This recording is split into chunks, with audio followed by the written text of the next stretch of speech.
안녕하세요. 부킹부킹의 윤군입니다. 예, 오늘 이야기할 책은 세계적인 이 학자이자 작가죠. 토드 로즈의 집단 착각입니다. 이 저자 자신이 좀 입지적인 사람인데요. 일단 학문적으로도 대단하지만 그의 인생 역경을 이겨낸 그 의지의 과정이 많은 사람들에게 귀감을 주고 있는 그런 사람입니다. 학문적으로 보면은 교육 신경과학 분야의 세계적인 사상가이고요. 하버드 교육대학원에서 지성과 두뇌 교육 프로그램과 이 개개인학의 연구소를 맡아 이끌고 있는 리더입니다. 위스 생체모방공학 연구소에서 이 교수로도 활동하고 있고요. 그런데 이렇게 보면은 굉장히 인생이 순탄하고 공부를 잘했을 것 같잖아요. 머리가 좋고 실제로 좋지만 근데 어릴 때 이 주의력 결핍 장애죠. ADHD 이 장애 판정을 받았어요. 그리고 학교에서도 이제 사고뭉치 문자로 찍혔고요. 성적 미달로 고등학교를 중퇴할 지경에까지 좀 몰렸습니다. 그런데 그 이후에 대학 입학 자격 검정 시험이죠. GED인데 이걸 통과해서 지역 대학에 입학한 다음에 야간 수업을 들으면서 주경 여독한 끝에 결국 하버드 대학교 교육대학원에서 인간 발달학 박사학위를 취득하는 데 성공했습니다. 이후에도 하버드 스미소니언 전체 물리학 연구소에서 이 포닥, 이 박사후 과정이죠. 여기까지 했고요. 이 비영리 단체인데 이 개개인의 기회 연구소 이를 공동 설립하고요. 구글과 애플 그리고 이제 테드X, 테드 프로그램 다 아시죠? 그리고 비영리 단체예요. 포퓰레이스. 여기에 공동 설립자로 이 모든 사람이 충족감 있는 이 충실한 삶을 살아갈 기회를 누려야 한다. 이제 그런 바람으로 만든 단체입니다. 우리가 인간으로서 배우고 일하고 살아가는 방식에 뭔가 변화를 주고 사회의 기존 고정관념에 저항하는 이 자신만의 초개인화의 성공 방식을 찾는 이제 그런 연구를 매진하는 그런 단체입니다. 그래서 이 토드 로즈 박사의 이 집단 착각을 살펴볼 예정인데요. 근데 이 사람의 연구가 계속 일관성을 갖고 이 집단 착각에까지 왔기 때문에 그 이전 단계에, 그러니까 그 이전의 저수를 살펴보는 게 아마 많은 도움이 되리라 생각합니다. 한국에는 비교적 최근에 다 번역이 돼서 나왔기 때문에 저는 다 읽어봤는데 사실 좀 기억이 좀 가물가물했어요. 그래서 좀 다시 찾아보고 여러 좀 내용을 모으는 이 과정 중에 다시 많은 것을 배운 뜻깊은 시간이었다고 생각합니다. 그래서 이 집단 착각 이전에 이 평균의 종말 그리고 다크호스 이 두 권을 편찬했는데요.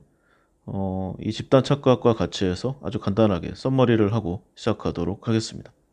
먼저 토드 로즈의 평균의 종말. 기본적으로는 이제 우리가 4차 산업혁명 시대의 아이들을 어떤 쪽으로 교육시키고 인도하고 있는가, 우리는 잘하고 있는가, 뭐 그런 내용입니다. 그러니까 교육에 관한 이제 책이죠.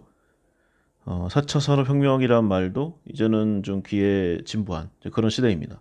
그야말로 급변의 오늘날인데, 근데 내용이 뭐 경고를 계속 주고 있어요. 세상이 바뀌는 만큼 우리도 따라가야 한다. 그 이상의 노력과 결과치를 내야 한다. 말은 그렇게 하지만 실제로 어떤 좀 퍼포먼스를 내는 사람, 그리고 단체는 별로 없습니다. 그리고 쏟아지는 이슈에 비해서 우리 자체 평가도 그렇고 전 세계의 한국에 대한 평가도 4차 산업혁명 경쟁력에 한국은 매우 낮다. 이게 대부분 인공지능 전문가들의 현재 진단입니다. 여기에는 여러 가지 이유가 있겠지만 가장 큰 원인으로 이제 거론되는 게 인재 투자의 이제 황금 시기, 그러니까 골든 타임을 놓쳤다는 그런 내용인데요. 그 중에서도 가장 큰 문제가 바로 공교육이에요. 한마디로 급변하는 시대에 따라가지 못하는 옛날식의 교육 그리고 강권하는 아이들을 집단 로봇 레밍으로 만드는 그런 교육의 연속이라는 거죠. 과거에 아주 단기간에 일정 수준 이상의 인력을 이제 붕어빵 찍듯이 뽑아내는 그런 일제시대 잔재 교육을 아직까지도 하고 있다는 거죠. 물론 그 형식은 조금 바뀌었지만 원칙 면에서 원리에서 크게 다를 바가 없다는 그런 내용입니다. 여전히 교사가 일방적으로 전달하는 지식을 드립다 외우고 암기하고 시험을 치르고 있어요. 그리고 그 점수가 자신의 대학을 결정하고 앞으로 취직하는 회사 그리고 나아가서 자신의 미래를 이제 결정짓는다. 계속 이렇게 주입식 교육을 강요당하고 있습니다. 사회가 원하는 어떤 창조적인 인재상 그리고 실제 교육 현장에서 가르치는 인재상 이 사이의 격차가 너무나 크다는 게 바로 오늘날 한국 교육의 가장 큰 문제죠. 아까 잠깐 저자 소개를 할 때 이 책 이 토드 로즈가 그러한 좀 이론상 그리고 실제 괴리를 몸으로 겪은 입지전적의 인물이라고 했잖아요. ADHD 장애가 있는 사람이 이 정도까지 학문적으로 성과를 냈다.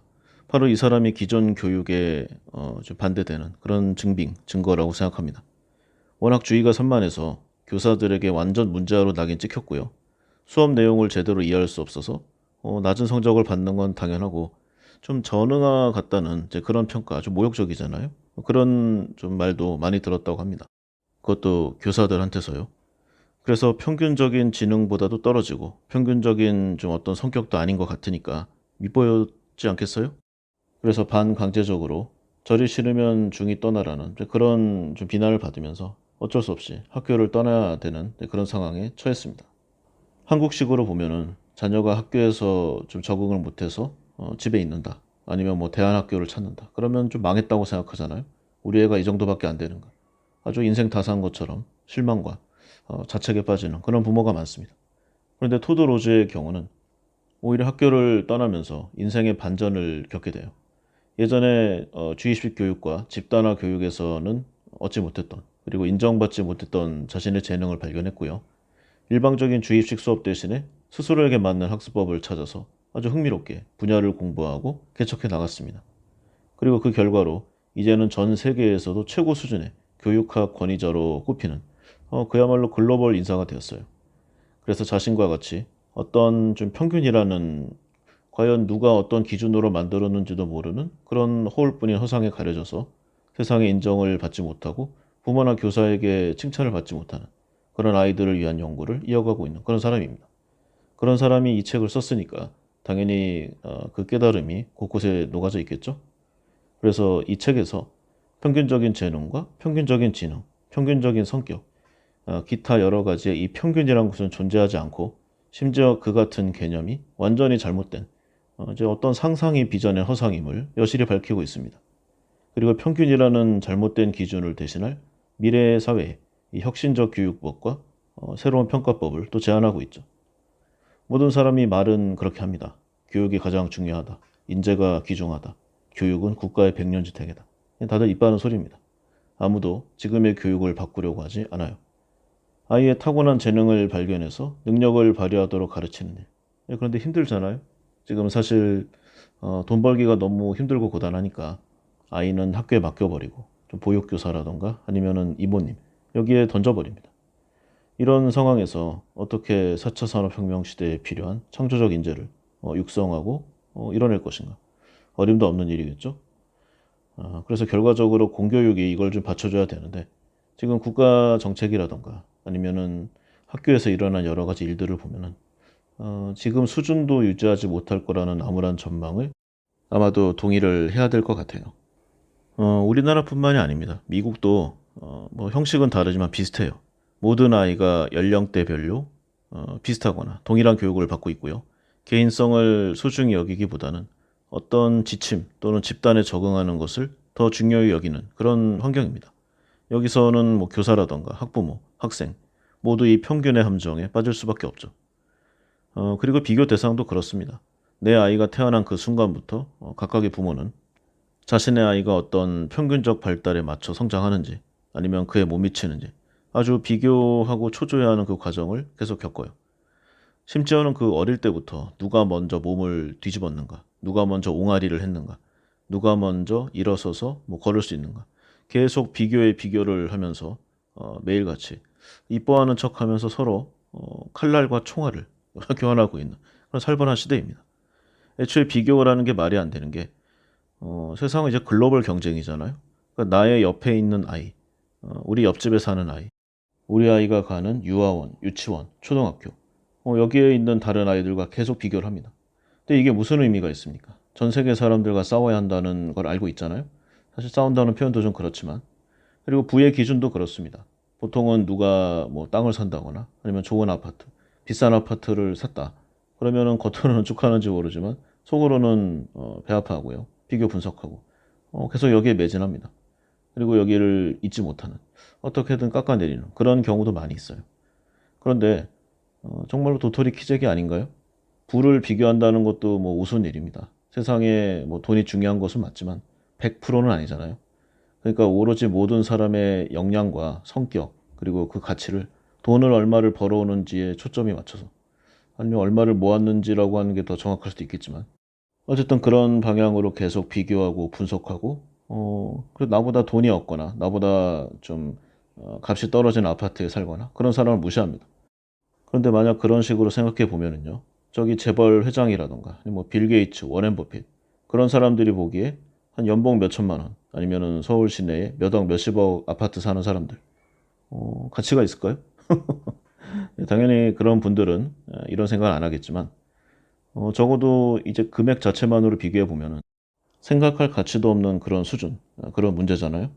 그런데 만약에 자신은 다른 사람을 이 아파트 차이 그리고 모은 자산의 차이로 비교하면서 뭐 정신적 만족을 가졌던 그런 사람이 저 세계에 돈 많은 사람이 나를 무시했다.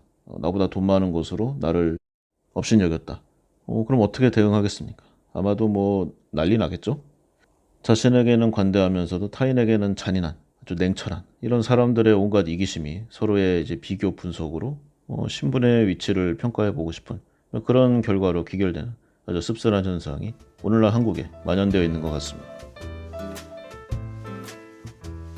그래서 이 평균이라는 것은 애초부터 없는 것이고 그냥 사람들이 지어낸 이 허상의 가치관이라는 게 저자의 생각이에요. 하지만 이제 교육 과학자이니까 이걸 증명을 해야 되잖아요. 그래서 여러 가지 실험을 했습니다. 먼저 이 평균적 뇌 지도를 이제 단층 촬영으로 찍은 그 내용이 있는데요. 사랑을 느낄 때 활성화되는 뇌 영역, 그리고 공포를 느낄 때 활성화되는 뇌 영역. 이게 다르다는 연구 결과가 있었어요. 그래서 이걸 바탕으로 fMRI 뇌 스캔 영상을 아주 다각도로 찍어봤습니다. 여기에 이제 마이클 밀러라는 신경과학자가 참여했는데 참가자들의 영상을 분석한 결과 단 한 명의 뇌도 어떤 특정 동일한 조건에서 동일한 영역이 활성화되지 않은 것을 발견했어요. 오히려 같은 상황에 처했어도 개개인별로 아주 독특한 나름의 체계를 띠는 패턴이 있다는 사실을 발견해낸 겁니다. 그리고 다른 연구자들도 이런 사실을 많이 알고 있음에도 불구하고 평균적 뇌에 대한 어떤 신뢰, 이게 거의 밈인데 그런 결과를 변수로 치부했다는 것을 이제 알게 되었어요. 한마디로 평균적 두뇌란 것은 전혀 존재하지 않았다는 그런 내용입니다. 그래서 이 평균의 허상을 밝히느라 이제 여러 가지 내용을 말하고 있는데 토드 로즈가 이 책에서 이제 공교육을 설계하는데 지대한 공헌했잖아요. 이 평균주의 그리고 이 뇌스캔 영상 이런 과학적 결과를 계속 도입하면서 하나하나 들어주면서 이 평균의 허상을 깨부숩니다. 그리고 다음에 교육혁명을 위한 이 개개인성의 그 원칙이란 타이틀로 평균주의를 벗어나서 아이의 재능을 발견하고 평가할 수 있는 이 개개인성의 원칙을 세 가지를 제시하고 있어요. 그 첫 번째가 이제 들쭉날쭉의 원칙이라고 하는데 이제 공부 잘하는 사람이 이제 일도 잘한다. 그러니까 사람한테는 저마다의 이제 일반적인 이제 전반적인 지능이라는 것이 있다는 내용이에요. 그런데 물론 이게 전혀 아니진 않습니다. 우리 주위를 봐도 공부를 잘하는 사람은 어떤 좀 비례해서 다른 여러 가지 일도 잘하는 케이스가 많이 있어요. 그런데 그게 뭐 지능의 문제라기보다는 어떤 의지라던가 행동 이제 그런 쪽에 더 큰 영향을 받는 건데, 그러니까 이 연구에서는 만약에 그 말이 맞다고 하더라도 그러니까 동일한 IQ라 해도 각 개인이 가진 지능은 분야에 따라 들쭉날쭉하고 뭐 공부라던가 일이라던가 어떤 사회적인 내용이라던가 아이가 뛰어난 지능을 가진 분야에서 더 큰 성과를 거둘 수 있음을 과학적으로 밝혀내고 있습니다. 그리고 맥락의 원칙이라는 내용이 있는데요. 우리가 인간을 이제 두 종류로 나누려 하는 그런 방식이 일반적이라고 합니다. 그러니까 내향적인 사람인가, 뭐 외향적인 사람인가. MBTI 기본 타이틀도 뭐 이런 내용을 좀 차용하고 있어요. 그리고 성격 테스트 검사 뭐 이런 것들도 많이 있는데 과연 이런 것으로 아이의 진짜 정체성을 확인할 수 있는가? 여기에 대한 좀 의문과 그리고 반론에 대한 과학적 증거를 제시하고 있는 그런 부분입니다. 그리고 각계의 증거를 제시하면서 모든 사람은 외향적이면서 내향적이고 그리고 내향적인 면이 강하지만 외향적인 면도 있는 이제 그런 사람들이 각각의 퍼센테이지로 나눠져 있다. 아주 각각의 개체성을 가지고 있다. 그런 과학적 증거들을 제시합니다. 한마디로 평균적인 사람이란 것은 전혀 없고 모든 사람은 각각 이 고유한 이 개체성을 가진다는 그런 내용이죠. 생각해보면 너무나 당연한 내용이 아닐 수 없습니다. 그리고 마지막으로 경로의 원칙이 있는데요. 우리 사회를 보면은 어떤 평균적인 루트로 밟아야 하는 뭐 그런 길이라는 게 있잖아요. 그러니까 초등학교를 가서 중학교를 간 다음에 뭐 고등학교, 대학교, 뭐 군대 이런 일반적인, 과연 일반적인지는 모르겠지만 하여튼 그런 내용이 있습니다. 그래서 여기에서 벗어나면은 문제한 낙인을 찍고 좀 유난스럽다, 뭐 그런 평가가 따라오죠. 그리고 성과 말고 어떤 신체라든가 지능 발달의 경우에도 아이가 좀 빠른 성장을 보이면 더 똑똑할 것이라 예상을 하고, 그보다 조금이라도 뒤처지면 마치 인생의 낙오자라도 된 것처럼 걱정을 합니다. 평균의 허성이란 것에 갇힌 이 증거다. 저자는 이렇게 말하고 있어요. 실제로는 모든 아이에게 동일하게 적용되는 어떤 발달의 경로란 존재하지 않고 각각 개개인에게 적절한 스스로에게 맞춤화되어 있는 그런 발달 경로가 따로 있다는 그런 내용이죠. 이 외에도 많은 내용이 있는데 뭐 요약하자면 앞에 나온 내용의 좀 반복이에요. 그러니까 평균주의 허상 속에서 아이를 평가하고 낙인 찍고 그 아이 앞에 많은 확률로 열려져 있는 이제 기회의 문을 하나씩 닫아버리는, 그리고 그것이 그 아이를 가장 위한다고 생각하는 부모와 교사와 기타의 사람들이다. 대부분 이제 부모 세대가 되겠죠. 그리고 이런 것이 모두 총망라돼서 종합적으로 아이들을 올가매고 그 창의력을 죽이고 있는 것이 바로 오늘날의 공교육이다. 이런 냉철한 판단을 내리고 있는 겁니다. 이렇게 평균의 종말을 통해서 세상 사람들이 말하는 어떤 평균, 여기에 허상을 폭로했잖아요. 그래서 다음 연구를 오랜 기간 해서 또 새로운 내용을 업데이트한 게 다음 책 다크호스입니다. 다크호스라고 하면은 이제 표준 공식을 따르지 않고 자신만의 길을 개척해서 세상이 어떻게 생각하든 간에 나 자신 행복한 아주 충만된 그런 삶을 누리고 있는 뭐 그런 사람을 말하는 거겠죠. 우리가 일반적인 시선으로 보면은 좀 이상한 기이한 아니면 뭐 일탈적인 행위 이렇게 보이는 다크호스들의 인생 여정이 잘 살펴보면 거기에 세상이 모르는 성공 공식이 숨어 있다는 이제 그런 내용의 여러 가지 증거 자료들을 제시하는 아주 재미있는 책입니다. 다크호스라고 하면은 원래 경마에서 나오는 말이잖아요. 전혀 예상하지 못했던 어떤 말이 우승하는 바람에 큰 돈을 버는 또는 잃는 그런 상황을 말하는 거잖아요. 그래서 빠르게 유행을 타면서 좀 표준적 개념에 따른 어떤 승자, 아니면 전통의 성공적 가치관, 여기와는 거리가 있어서 주목을 받지 못했던 뜻밖의 승자를 지칭하는 이제 그런 용어로 사용되고 있습니다. 우리가 항상 그렇게 교육을 받아왔어요. 목적지를 정하고 열심히 노력하면서 끝까지 버텨라. 우리가 아주 옛날부터 어떤 좀 신앙처럼 받아들여진 그런 내용입니다. 아주 꾸준하게 하루에 뭐 열 몇 시간씩 의자에 앉아서 엉덩이에 땀띠가 날 때까지 공부하면 반드시 성공한다. 실제로 그런 공식이 통하는 사회가 있었습니다. 그런 시절이 있었죠. 그러나 과연 지금도 그럴 것인가? 우리가 성공으로 가는 가장 확실한 전략으로 여겼던 이 메시지가 사실은 이제 몇백 년 전에 산업화의 산물이잖아요. 20세기 이후로 공장 중심의 대메이커, 이 제조업 경제로 전환되면서 사실상 표준화가 필요했습니다. 대량의 조립 라인, 대량의 생산. 그러면 조직의 위계 질서가 좀 있어야 하고요. 어느 수준까지의 의무 교육을 좀 해야 되는 그런 좀 대량 생산, 좀 대량 로스트의 그런 시절이었습니다. 그래서 표준화 시대에 맞춰서 성공을 정의하는 개념 역시 이때부터 좀 일어난 거죠. 사회와 국가, 뭐 기타 좀 나를 강압하는 요소들이 만들어 놓은 일정한 진로 코스에 따라서 사다리를 한 칸 한 칸 밟고 올라서서 부하 지위를 확보하는 그게 곧 성공 방식이었고 세상이 요구하는 길을 따라가는 소위 말하는 진국의 그런 사람의 시대였습니다. 사람마다 타고난 것이 다른데 저마다의 특성과 장점은 완전히 무시하고요. 목적지까지 쭉 뻗어 있는 길을 너는 그냥 따라가기만 하면 된다. 그러면 취업과 사회적 지위와 경제적 안정이 보장된다. 일종의 환상이잖아요. 그런 건 없는데. 근데 어쨌든 이것이 어느 단기간 그 기간엔 통했습니다. 그런데 과연 지금 시대에도 유효한 것인가? 책에 나온 내용을 보면은요. 오늘날 시대가 완전히 바뀌었습니다. 현재는 우리가 엔터테인먼트를 즐기는 요소도 뭐 넷플릭스나 아마존 이렇게 개인의 취향에 잘 맞는 그러니까 개인의 가치관에 영화나 책을 맞도록 선정해주는 그런 시대입니다. 이 추천과 구독이 굉장히 잘 맞죠.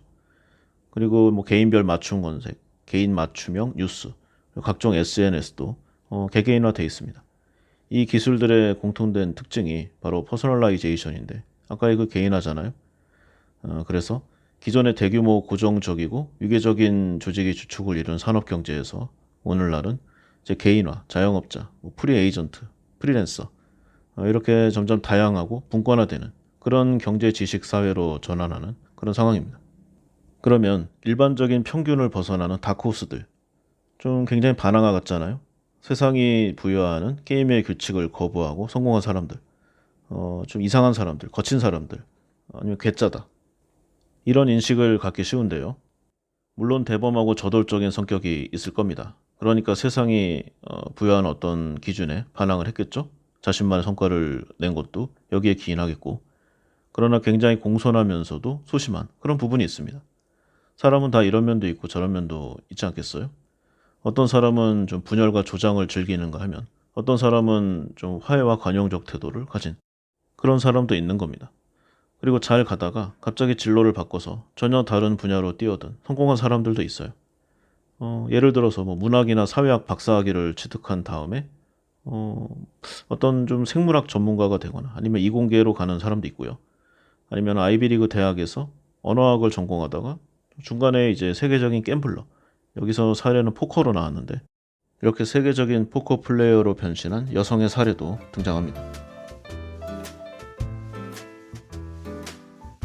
그렇다면 이들 세상의 틀을 깬 다크호스들의 성공 요인은 무엇인가? 대부분의 다크호스들은 충만감과 충족감을 언급했다고 합니다. 어떤 강한 목표의식이나 자신의 활동에 대한 열정, 그리고 자부심을 이야기한 사람들도 있는데 각각의 표현 방식은 다 다르겠지만요. 대부분의 다크호스들이 현재 자신에게 자부심을 느끼면서 자신이 하는 일에 깊이 몰입하고 있다. 그것이 성공 요인이 아닐까. 이런 종류의 대답을 많이 했다고 합니다. 한마디로 지금 현재 보람찬 삶을 살고 있다는 거죠. 우연히 본 내용이 하나 있는데요.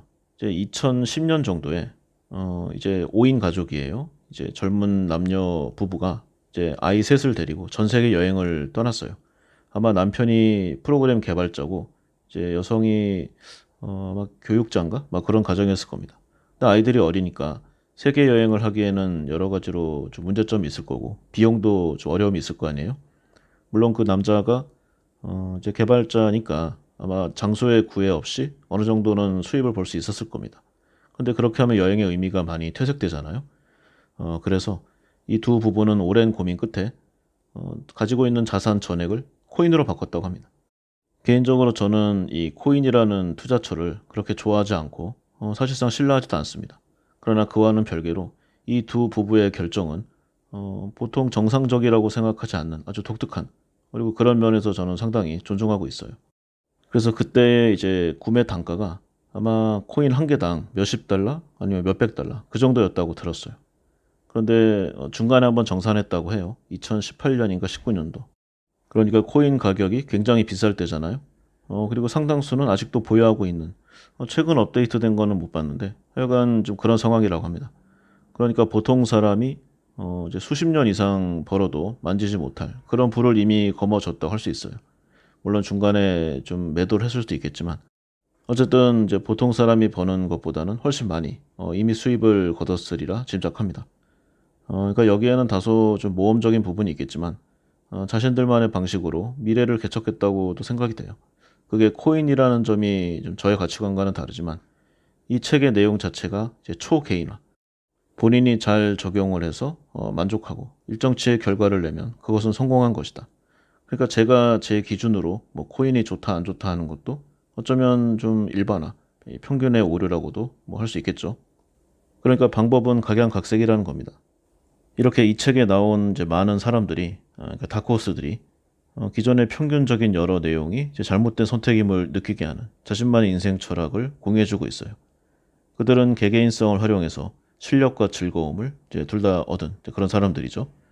자신에게 가장 잘 맞는 상황을 선택하고 충족감을 주는 활동에 몰입해서 학습력, 발전력, 뭐 수행력, 기타 생활 이런 게 다 최대화된 덕분에 자신의 일에서 우수성을 키우고 마침내 어떤 자신감을 얻게 되는 그런 인생 스토리들이 계속 나옵니다. 그리고 사람들도 우리가 흔히 일반적으로 말하는 좀 어떤 레전드에 그런 속하는 그런 사람들이 아니에요. 예를 들어서 스티븐 스필버그 감독이라던가 뭐 스티브 잡스 이런 사람들은 안 나와요. 대신에 스필버그 감독 밑에서 조감독, 촬영 감독 이렇게 일했던 사람들이라던가 아니면 스티브 잡스가 처음 고용한 직원 중에 한 명. 이런 사람들이 계속 나옵니다. 좀 독특한 케이스로는 돈 잘 버는 직장을 그만두고요. 이제 서퍼클럽, 이 고급 나이트 클럽인데 이런 업소를 개업한 경영 컨설턴트도 등장합니다. 그러니까 이 업계에서는 일반적이지 않은 결정이죠. 이들은 각각의 분야에서 다 성공을 했지만요. 그런데 일반적인 내용은 확실히 아니에요. 그런데 이들이 이제 성공으로 보여주는 내용이 어떤 특권층이나 아니면 뭐 천재적인 엘리트층이 아니라도 누구든지 다 성취 가능한 일이라는 사실을 보여주고 있습니다. 이 다크호스들의 궁극적 목표는 어떤 분야의 피라미드 꼭대기 같이, 그러니까 아주 한정적이고 좁은 이제 그런 길로 가지 않고요. 아주 넓은 곳에 자신만의 뭔가를 만들어낸, 그러니까 저 꼭대기에 홀로 서 있는 세계 최고가 아니라 넓은 분야에서 스스로가 만족하는 최고의 자신이 되도록 이제 그렇게 하는 인생을 살아간 겁니다. 우리 대부분 세상에 치여서 꿈도 희망도 없는 일에 매여 있잖아요. 내일도 가기 싫은 회사에 아침 일찍 일어나서 출근해야 됩니다. 가서 보기 싫은 직장 상사의 듣기 싫은 잔소리도 계속 들어야 되죠. 이 책은 그런 내용에 단호하게 브레이크를 걸고 있어요. 그렇게 살 필요가 없다는 거죠. 그러니까 사회생활에 이제 초년병이라던가 아니면은 한참 인생을 잘 살았다고 생각하지만 어떤 연유로 해서 내 인생이 잘못되었나? 이런 좀 인생의 좀 터닝 포인트에 서 있는 사람들. 이 책이 그런 사람들에게 큰 도움이 되리라 저는 생각합니다. 그리고 그 다음이 바로 이 책 집단 착각인데요. 앞선 두 책과 사실 많은 부분이 겹쳐요. 그래서 여기서만 나온 내용, 그러니까 수능 편향, 그리고 집단 착각. 이 내용들의 중점을 가지고 한번 이야기해 보도록 하겠습니다. 쉽게 정리하면 이런 내용입니다. 인류는 집단에 영향받는 사회적 동물이고 자신이 소속되어 있는 집단의 선택이나 가치관에 대해 무비판적으로 믿고 따르는 경향이 있는 그런 내용. 그리고 다수의 선택에 편향될 때, 그러니까 거기에 소속돼서 좀 안정감을 느끼고 사회적으로 인정받고 다른 사람의 신뢰를 얻으면서 동시에 내가 보내기도 하고 이걸 이제 집단 지성이라고 부르면서 이 집단 지성이라면 언제나 좋은 결과를 도출할 것이다. 이렇게 믿는 것을 이제 비판하는 그런 책입니다. 즉 집단 지성의 이제 부작용이 바로 이 집단 착각이라는 거죠. 그래서 우리 주위를 보면은 정치라던가 종교, 경제, 우리 일상의 거의 모든 분야에서 이 공통적으로 집단 착각이 목격되고 있다고 합니다. 계속해서 집단 사고의 오류를 서로 증폭시키고 키우고 있는 건데 이게 점점 개개인의 생각을 좀먹고 결과적으로는 개인이 생각하고 행동하는 방식과 인생까지 조작할 수 있다는 거예요. 사회, 정치, 경제 시스템에 엄청난 영향을 미치는 이 집단 착각이 오늘날 미디어라던가 어떤 정치적인 프로파간다, 문화적인 규범, 사회적인 압력 이렇게 다양한 메커니즘을 통해서 형성되고 강화되고 다시 돌아와서 우리를 억압하는 그런 주체가 된다는 내용입니다. 실제 우리를 보면은요, 현대 사회에서 우리 자신이 좀 자유롭다고 느껴요. 우리가 생각하는 바를 정확히 알고 실천할 수 있다. 그리고 그러고 있다. 이렇게 믿고 있죠. 누군가가 나를 억지로 조종하지도 않고 국가가 나서서 어떤 부조리한 결정을 내리도록 억압하지도 않는다. 나는 아주 자유롭고 스스로의 가치관으로 좀 재미있고 잘 살고 있다. 이렇게 믿고 있습니다. 그런데 과연 그러한가? 이 책의 저자인 토드 로즈가 바로 이러한 논리에 반기를 들고 있는 거죠. 오늘날 현대사회를 보면은 크든 작든 간에 우리는 집단에 소속되어 있습니다. 그러니까 아무리 주체적인 인간이라고 하더라도 이 집단에 좀 어느 정도라도 무의식적인 영향을 받을 수밖에 없어요. 우리가 주체적인 선택을 내리는 존재라고 스스로 착각하기 쉽지만요. 집단이 내린 어떤 올바르지 못한 결정을 아무런 비판 없이 습득하고 있는 것도 현실입니다. 이 진실 여부는 상관없이 믿음을 강화하는 사고방식, 여기에도 이런 게 연결이 돼요. 사실 집단은 위로부터의 어떤 특정한 의견을 피력하지 않습니다. 그러니까 개인은 어떤 맞서 싸우거나 아니면은 저항해서 극복할 권력을 지닌 체계가 존재하지도 않는다. 이렇게 생각하기 쉽죠? 그래서 우리는 실제 하지도 않는 집단을 스스로 있다고 판단해서 우리의 취향과 가치관을 버리고 남이 생각할 법한 어떤 특정한 그리고 일반적인 그런 결정을 상상하면서 좀 정반대의 생각을 습득하는 그런 경우도 있어요. 이 집단 착각의 무서운 점이 바로 이것이라고 하는데 집단이라는 막연한 영역으로 우리를 조종하게 되는 겁니다. 존재하지 않는 강력한 착각이 우리의 주변을 배회하고 있다. 그리고 개인은 이것을 인지하고 구별하기란 불가능에 가깝다. 뭐 이런 겁니다. 이런 집단 착각이 만들어낸 오류에 가장 부합하는 사고방식, 즉 자신은 올바른 결정을 내리는 존재라고 여기는 뭐 그런 내용인데요. 나를 제외한 타인은 모두 어떤 편견과 아집, 잘못된 가치관을 맹신하는 아주 부정적인 존재라고 믿는 겁니다. 예를 들어 책에 나온 부분을 보면요. 여성 정치인도 남성 정치인과 마찬가지로 훌륭한 자질을 보유하고 있습니까? 이런 질문에 적어도 표면적으로 반대하는 사람은 없을 겁니다. 그런데 여기서 질문을 좀 바꿔서요. 이번 선거에서 우리가 이기기 위해서는 어떤 후보를 공천해야 합니까? 이렇게 묻는다면 이전과는 달리 여성 정치인보다는 남성 정치인을 좀 경선하는 그런 퍼센테이지가 확 올라간다고 합니다. 이 질문이 자연스럽게 내가 속한 당이 승리하기 위해서는 좀 백인 그리고 남성 이 정치인을 우선적으로 공천하는 쪽으로 연결된다는 거죠. 이게 바로 집단 착각인데 우리가 좀 부지불식간에 이걸 당연하게 생각하고 있다. 이런 쪽을 계속 지적하고 있는 겁니다. 그리고 이런 집단 착각은 단순하게 개인의 엉뚱한 결정을 의미하지 않고요. 공공선에 반하는 어떤 누군가가 계획한 그런 결과를 도출한다는 위험을 지니게 됩니다. 우리는 결국 모든 타인이 그렇게 믿는다고 착각해서 원래는 본인이 따르고 싶지 않은 어떤 엉뚱한 선택을 맹목적으로 쫓아갈 수 있어요. 주위 사람들, 그러니까 내가 지금까지 믿고 따르고 의지하고 같은 시간을 좀 오래 보냈던 그런 사람들의 결정에 과연 180도 다른 어떤 선택을 할 수 있는가? 굉장히 어려운 일입니다. 함께 뭉치고 같은 일을 하면 언제나 좋은 결과를 낼 것이다. 이걸 집단지성의 착각이라고 했잖아요. 지금까지도 그랬으니까 앞으로도 계속 함께 뭉쳐서 잘 되자. 근데 이게 결국은 이제 어떤 형편없는 결과를 마주하게 될 텐데 이를 판별하지 못한다는 겁니다. 그래서 집단 착각에 빠져서 원하지 않는 결정을 내리면서 어떤 공공선에 좀 반한 행동을 하게 된다. 그럼 우리는 어떻게 살아야 할 것인가? 여기에 대해 이 책의 저자인 토드 로즈는 이런 답안을 내리고 있어요. 집단 착각에 휘몰리지 말고 끊임없이 자신의 위치를 자각하고 세상의 모든 당연하다고 여겼던 것들을 의심하고 성찰하라. 이렇게 조언하고 있는 거죠. 말하기는 간단하지만 실행하려면 엄청난 의지와 고통이 따른다는 것을 아마도 알 수 있으리라 생각합니다. 자, 그럼 기본적인 내용은 이 정도로 하고요. 이제 각종 사례를 한번 살펴볼 텐데요. 이 책에 나와 있는 내용이 약간 좀 서구권의 내용이기도 하고 아무래도 좀 학문적으로 쓰여 있다 보니까 제 기준에는 조금 세지 않습니다. 굉장히 좀 지적이고 그리고 수준 높게 좀 작성돼 있거든요. 그런데 이거는 지극히 제 생각이지만요. 어떤 내용의 사례는 자극적인 게 예, 매운맛인 게 재미가 있습니다. 그래서 뭐 당연히 제 개인적인 주장이니까요. 제가 생각하는 우리 주위에 이런 점은 우리 사회가 만들어낸 집단 착각이다. 이런 내용들을 시간이 되는 대로, 뭐 여건이 되는 대로 한번 살펴보도록 하겠습니다.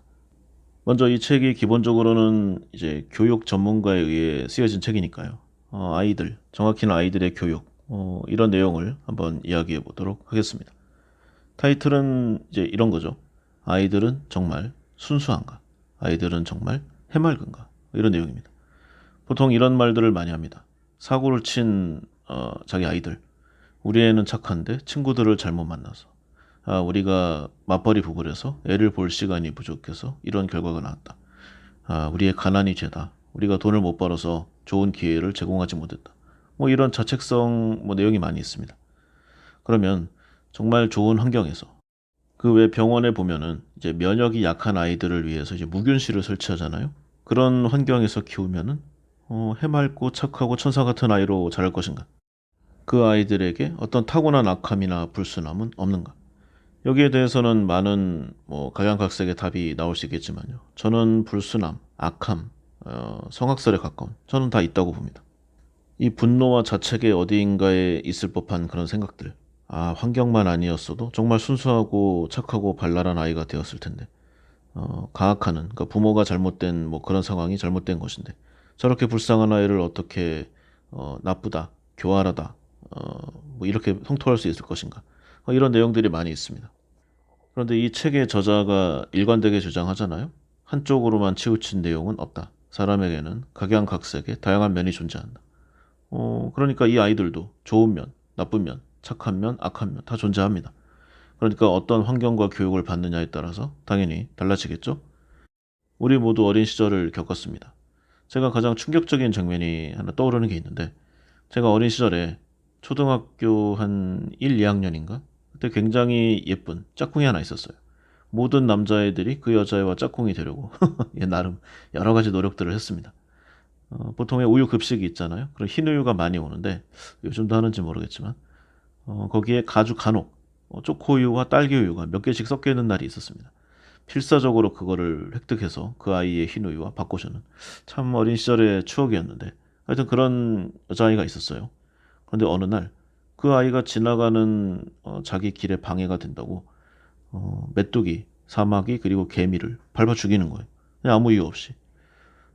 벌레나 작은 동물에 대한 잔인성 그리고 아주 작은 자신의 기분을 거슬린다는 면에 의해서 주위 아이들에게 가하는 폭력, 불안, 신경과민 게다가 약간 도벽도 있었거든요. 오늘 문구점에 갔다가 그 아이가 도둑질하는 걸 봤습니다. 굉장히 충격 그리고 좀 실망 어린 마음에도 그런 게 있었던 기억이 떠올라요. 그러니까 사람들마다 다 밝은 면과 그늘진 면이 있다는 겁니다. 어떤 안 좋은 환경에 가정 폭력이라든가 가난, 집안의 환경 이런 면에서만 합리화 된다면 그러면은 적어도 재정적으로 풍부한 금수저 가정, 그를 뛰어넘는 이 다이아몬드 수저 가정에서 일어나는 아이들의 불행 어떻게 설명이 될 것인가?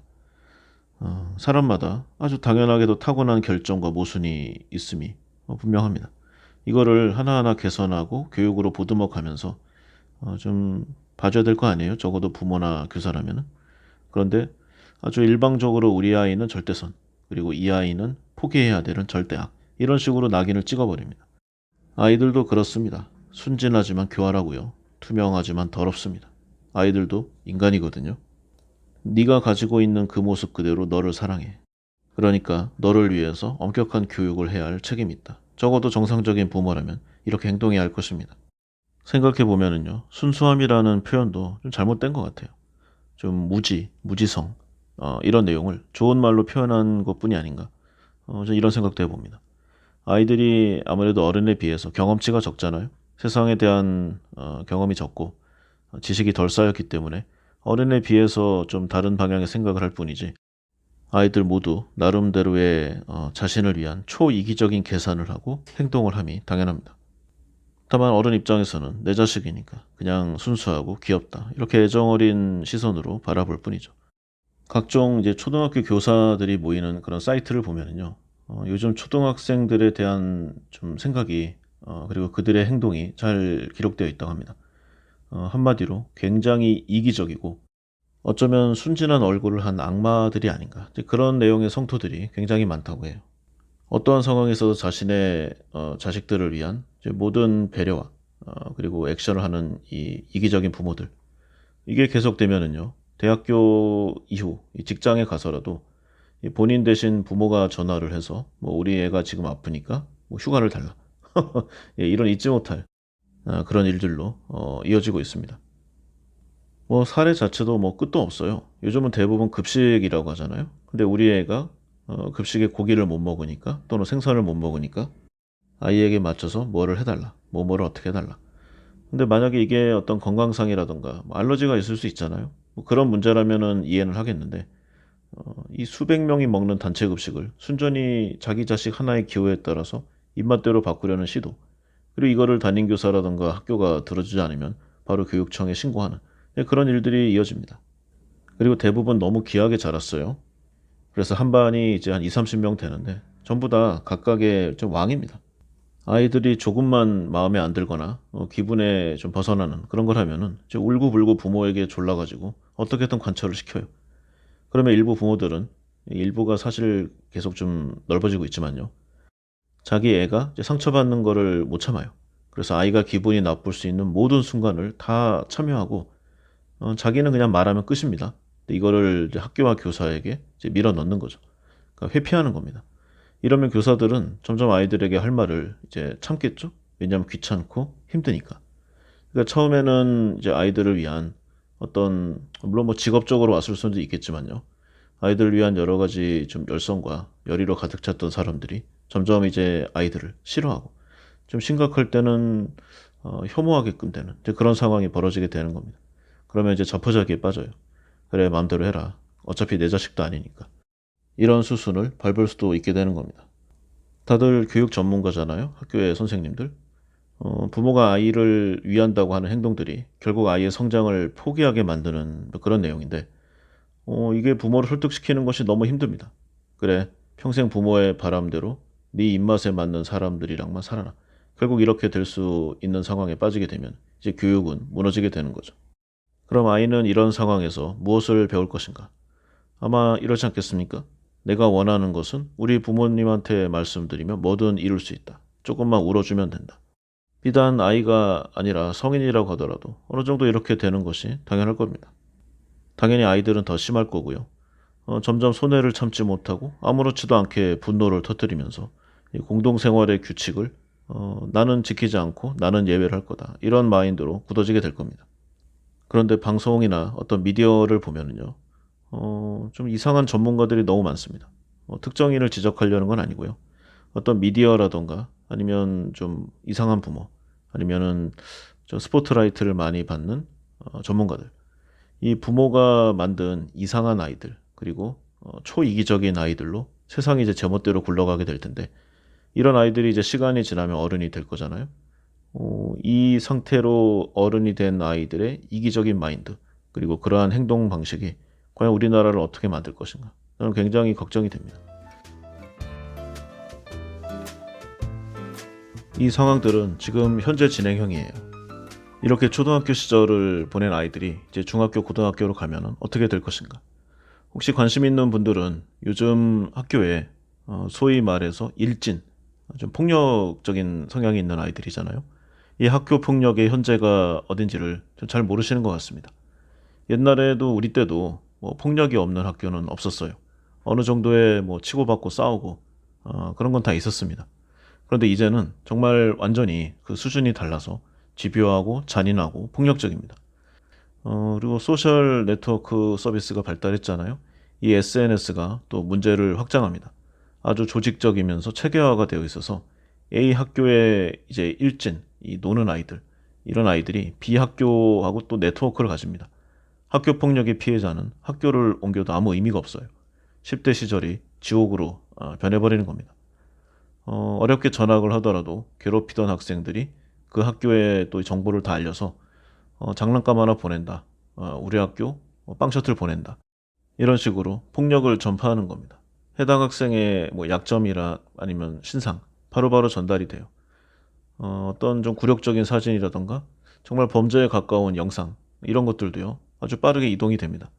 그런데 그중에 아주 용기 있는 이 피해자들이 좀 액션을 해가지고 이 아이들이 잡혀요. 또는 경찰이나 학교에게 처벌을 받는다고 하면은 이제 촉법소년을 들고 나옵니다.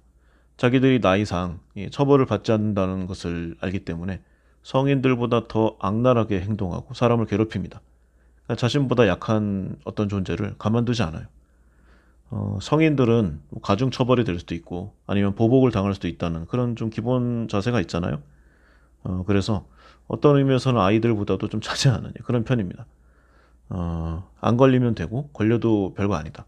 이게 지금 10대 아이들의 기본 마인드라고 합니다. 그리고 간혹 뉴스에 나오죠. 10대 포주. 그러니까 굉장히 좀 심각합니다. 이 학교 폭력의 피해자들이 여기에 엮여가지고 성매매에 동원되고 이 돈을 착취하고 뭐 기존의 약점을 찍은 그 영상을 찍어서 뭐 뿌리겠다. 이 영상을 너희 부모에게 보내겠다. 그러니까 피해자들이 여기서 살아남을 수가 없습니다. 그래서 극단적으로는 자살, 자해 이렇게 하기도 하고요. 신고하면은 이거를 뭐 인터넷에 뿌리겠다. 나야 뭐 조금 어디 갔다 오면 되지만 너는 평생 이게 박제된다. 이런 식으로 계속 이 범죄에 엮어버립니다. 그리고 도박이라던가 요즘에 마약도 굉장히 문제고요. 그러니까 모든 것이 이 아이 때부터 이 교육 그리고 사회가 이렇게 이 아이들에게 관용적인 모습을 보인 저는 여기서 많이 유래가 됐다고 생각해요. 그러면 학교는 무엇을 하는가? 아까 이야기한 대로 이미 초등학교 때부터 학교는 여기에 관여할 수가 없는 상황이 돼버립니다. 뭐 조금만 뭐라고 하면은 이제 부모들이 득달같이 달려들잖아요. 자기 자녀를 괴롭힌 폭력 학생들에게는 아무 말도 못하면서 학교가 이거를 방관했다. 모든 것이 학교의 책임이다. 이런 식으로 이제 법적 굴레로 뭐 하는 그런 액션을 많이 합니다. 강대약 약대강이 여기서도 나오는 거죠. 학교 폭력 피해자는 어떻게 하는가? 이 아이들이 여기서는 피해자지만요. 또 피해자끼리 모이면은 여기서 또 가해자와 피해자가 나옵니다. 그러니까 그냥 동물의 세계라고 생각이 돼요. 그런데 일단 이 문제에서 보면은요. 이 학교 폭력 피해자가 자기 힘으로 안 된다는 것을 결국은 깨닫게 됩니다. 뭐 나름으로는 뭔가 액션을 해봤겠죠. 그래서 학교를 졸업할 때까지 조용히 당하는 경우가 많습니다. 그냥 나 하나만 참으면 해결된다. 이런 생각을 가지고 버티는 거죠. 그래서 어려움이 중첩되는 아이들도 생겨납니다. 어린 시절에는 이제 자기 멋대로 살다가 중고등학교에 가면은 이제 처음 맞닥뜨리는 외부로의 자극. 이런 일이 반복되다 보면은 이제 트라우마에 휩싸이게 되고요. 인격 형성이 제대로 되지 않습니다. 그런데 이런 얘기 있잖아요. 나쁜 짓을 하면은 나중에 벌을 받는다. 인과응보. 저는 이것도 집단 착각이라고 생각합니다. 나쁜 놈들이 더 잘 살아요. 성인이 돼서 자기에게 피해를 준 사람들이 좋은 학교를 가고 좋은 직장을 가서 사회적으로도 존경받고 아주 잘 먹고 잘 사는 그런 삶을 보면 자신의 인생을 비관하게 되고요. 극단적 선택을 하는 케이스도 발생하게 됩니다. 그러면 또 일부의 소위 어른이라고 하는 분들은 이런 말을 합니다. 세상은 어차피 그런 것이다. 용기를 내야 한다. 네가 그 사람들과 싸워야 한다. 저희 때만 해도 통했던 방법이라 생각해요. 저도 그랬던 적이 있었고 저를 괴롭히던 소위 이제 좀 노는 무리들에게 아주 격렬하게 저항했던 적이 있습니다. 그 효과는 굉장히 좋았어요. 왜냐면은 그들에게 있어서 뭐 제가 무섭지는 않지만 저 말고도 더 쉽게 잡을 수 있는 다른 먹잇감들이 있었을 거 아니에요. 그런데 지금은 상황이 완전히 다르다고 합니다. 가해자에게 이 피해자가 바로 대응을 하는 건 불가능에 가깝다고 해요. 그리고 이제 이 가해자들은 또 끼리끼리 잘 뭉칩니다. 그렇게 좀 그룹화를 지어야 자신들의 힘이 강해진다는 것을 너무나 잘 알고 있어요. 아주 연약한 집단들입니다. 이 힘 앞에서, 이 또래 집단 앞에서 개인은 무척 약한 존재가 되는 거죠. 용기를 가진다고 해도 뭐 부모님 생각에 참는다. 아니면 주위에 자기 동생들을 위해서 참는다. 이런 케이스도 있습니다. 결론은 이 촉법소년 같은 제도는 당장 폐지해야 하고요. 성인과 똑같이 범죄를 다루는 이제 그런 쪽으로 가야 된다고 생각합니다. 폐지가 어렵다면 촉법소년의 나이를 훨씬 낮춰야 되는 거죠. 7살, 8살 되는 아이들이요. 아파트 옥상 아니면은 이 건물 옥상에서 지나가는 사람들을 향해 벽돌을 던지는 현재가 그런 상황입니다. 정말 무서워요. 이런 행동을 하면은 강력한 처벌을 받는다. 저는 이런 사실을 강력하게 알려주는 게 교육의 첫걸음이라고 생각합니다. 지역마다 상황은 다를 수 있지만요. 뭐 대부분 이 패턴에서 크게 벗어나지 않을 겁니다. 간단한 인터넷 서칭만 해봐도 정말 무섭고도 섬찟한 내용이 초, 중, 고등학교에서 매일매일 벌어지고 있는 것이 오늘날의 현실입니다. 아이들은 착하고 순진하다. 이런 집단 착각도 빨리 벗어나야 돼요. 그냥 우리와 똑같습니다. 그냥 인간이고 다만 아직 사회에 나온 그 기간이 우리보다 짧을 뿐이에요. 그러면 한 가지 또 생각해 볼 문제가 있습니다. 사람 사이가 사는 게 다 비슷한데 왜 유독 요즘에 아이들이 점점 이렇게 되는 이 기간 그리고 그 과정이 더욱 빨라지고 강해지고 그 문제도 커지는가? 당연히 여기에도 여러 문제와 원인 요소가 있겠지만요. 저는 그 중에서도 가장 큰 이유가 바로 일부 세력들의 이 네트워크화. 좀 더 사례를 좁혀보면요. 이제 아파트 단지로 대표되는 이 네트워크 집단의 이기적인 본성에 그 기반함이 크다. 저는 이렇게 생각합니다. 물론 여기에서도 여러 갈래로 나뉘어집니다. 예를 들어서 원래 좀 부자였던 사람, 그러니까 뭐 집안 대대로 부자였던 사람들은요. 사실 아파트 이런 집단보다는 그냥 개별적으로 혼자 사는 뭐 예를 들어 평창동이라던가 뭐 삼청동이라던가 이런 쪽이 있습니다. 그러니까 그 사람들이 뭐 좋은 사람, 나쁜 사람 이런 문제가 아니라 적어도 예전에도 그랬고 지금도 그렇고 그들이 주는 영향력은 그렇게 크지 않습니다. 그런데 어떤 영향력이 커졌는가? 그들의 삶을 부러워하는 일반 사람들의 숫자가 많아졌다는 거죠. 이렇게 말하고 나서 이렇게 표현하기는 좀 그렇지만 저도 현재 아파트에 거주하고 있습니다. 그런데 몇 년 살아보니까 이제 묘한 내용들이 눈에 띄어요. 일단 제가 있는 단지를 보면은 이제 거기에 거주하는 여성분들의 한 절반 이하, 한 3분의 1 정도는 직장을 다니고 있습니다. 그러니까 굉장히 바빠요. 아이들에게 신경을 잘 못 쓰니까 이제 남편이라던가 아니면 아내 쪽에 이제 부모님 중에 한 분이 올라와서 아이를 케어해주는 그런 케이스가 많습니다. 이분들은 사실 뭐 아파트 내 어떤 대소사라던가 여러 가지 내용에 관여할 그런 여력이 없어요. 그런데 이제 3분의 2 이상을 차지하는 이 전업주부들, 이분들이 뭐 그 사람들의 이제 개인적인 성향이 좋다 나쁘다의 문제가 아닙니다. 이 사람들이 뭉칩니다. 아파트 단지 안에는 이제 유치원이나 여러 가지 시설들이 있는데요. 아침에 한 8시 정도가 되면은 이제 유치원생이나 아니면 초등학생들을 등교시킵니다. 그러면 한 8시, 9시가 되잖아요. 이때부터 이제 강력한 그룹핑 활동이 시작돼요. 거기서도 이제 대장을 하는 어떤 리더의 존재가 반드시 있습니다. 그러면은 이제 무리를 지어 다니면서 아파트 단지 내 온갖 대소사에 관여를 해요. 그리고 어떤 이런 관리가 끝나고 나면은 한 11시, 12시쯤 되어서 이제 브런치를 겸한, 식사를 겸한 자신들만의 네트워크 그런 자리를 갖습니다. 근데 여기서도 또 문제가 되는 게 전세 세입자는 안 받는다고 해요. 뭐 여기만 그런 건지는 모르겠지만. 그래서 여기서 자신들만의 온갖 뇌피셜과 좀 많지 않은 정보로 세상에 몇 있지도 않을 아주 화목하고 재정적으로 풍부한 집안 아니면은 거기에 남편 이 사람들과 자신의 가정, 자신의 남편을 비교합니다. 그리고 거기에 자신의 자녀의 교육 환경까지도 대입을 시키죠. 일부의 문제를 확대 해석하는 것이 아닌가라고 할 수 있지만 저는 이 사회적으로는 이제 맘충이라고 부르잖아요. 이게 사실 좋은 표현이 아닌데 저는 이 존재가 현재 우리나라 교육 그리고 아이들의 이 여러 문제에 가장 큰 원인을 제공하는 그런 사례라고 생각합니다. 이러한 사례는 일부분의 비약일 수 있습니다. 저도 충분히 그 내용을 인정하고요. 그런데 만약 이런 내용이 아니라고 하더라도 일반적으로 사회가 우리에게 주입하는 가치관, 열심히 학교 공부를 해서 잘 외우고 가르치는 걸 익혀서 좋은 대학에 가서 세상에 나가면 성공한다. 이러한 옛날부터 이어져 온 성공 방정식, 이런 마인드는 과연 미래에도 통할 것인가? 예전에 방송에 이 메가스터디의 대표이사죠. 손주훈 씨. 그분이 말하는 대한민국의 미래라는 제목의 그런 강연이 생각납니다. 주요 내용을 정리해 보면요. 시대가 바뀌었지만 아무래도 이제 성공의 가장 큰 지표로 생각하는 게 이제 의사 또는 판검사 이런 쪽이잖아요. 의사야 뭐 앞으로도 계속 잘 될 테니까 일단 판검사로 정확히는 로스쿨인데 그런 이야기를 사례로 든 내용이 기억이 납니다. 그러니까 이제 앞으로는 로스쿨을 가서 힘들게 변호사가 되어봤자 희망이 없다는 거예요. 만약에 이런 쪽으로 성공을 하려면은 개인의 실력은 당연하고 가족이 대대로 유명한 법조인 집안이어야 한다는 이런 좀 필수 조건이 따라 붙는다는 겁니다. 그러니까 개인이 어떤 사회가 좀 추구하는 그런 가치를 잘 받아들여서 소위 좋은 스펙을 쌓았다. 절대로 성공할 수가 없다는 거죠. 그 이유가 바로 현재 우리나라의 인구 구조. 그러니까 개인의 이런 문제점도 있지만 이미 구조적으로 성장세가 끊겼다는 겁니다.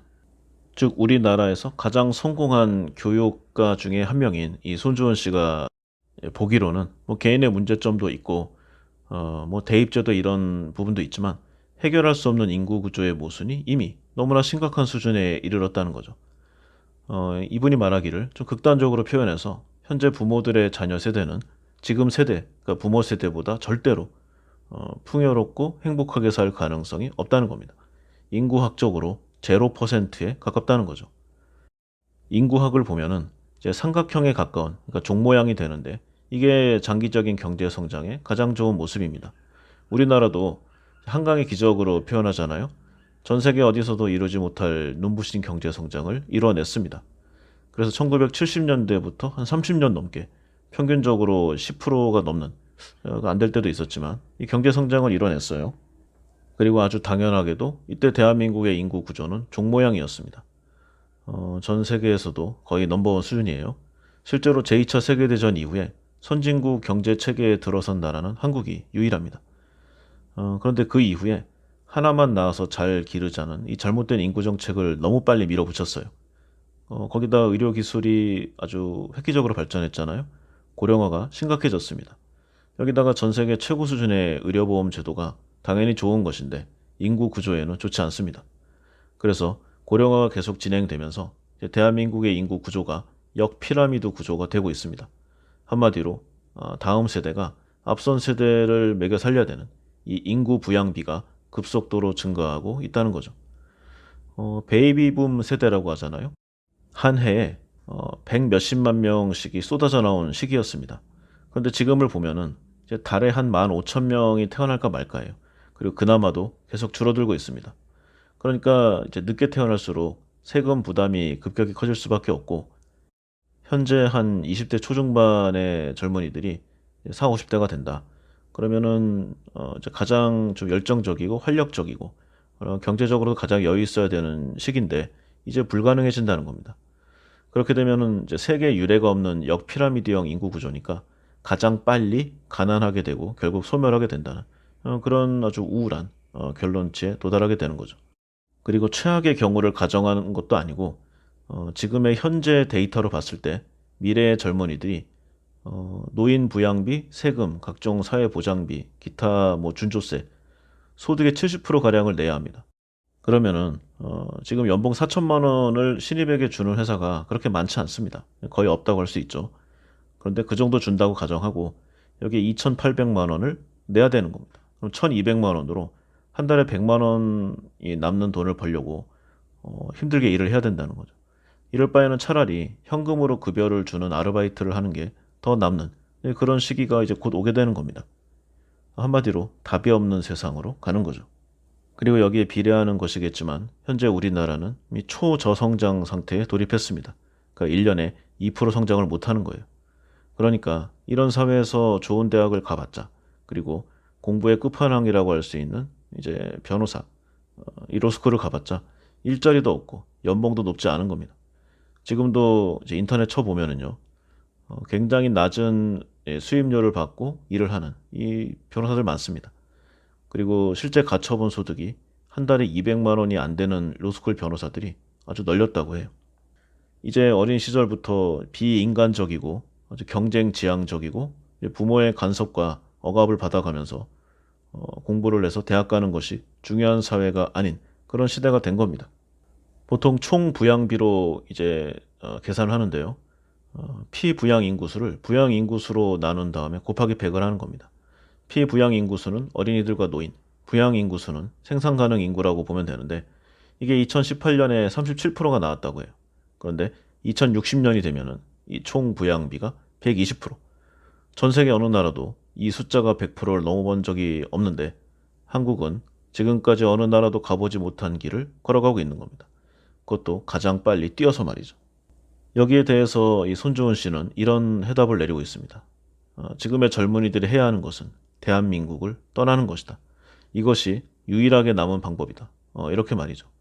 예를 들어서 뭐 아프리카라던가 동남아시아에 삼각형 인구 구조, 그러니까 인구 구조가 젊은이들이 많고 나라가 좀 성장하는 그런 쪽으로 가라는 거죠.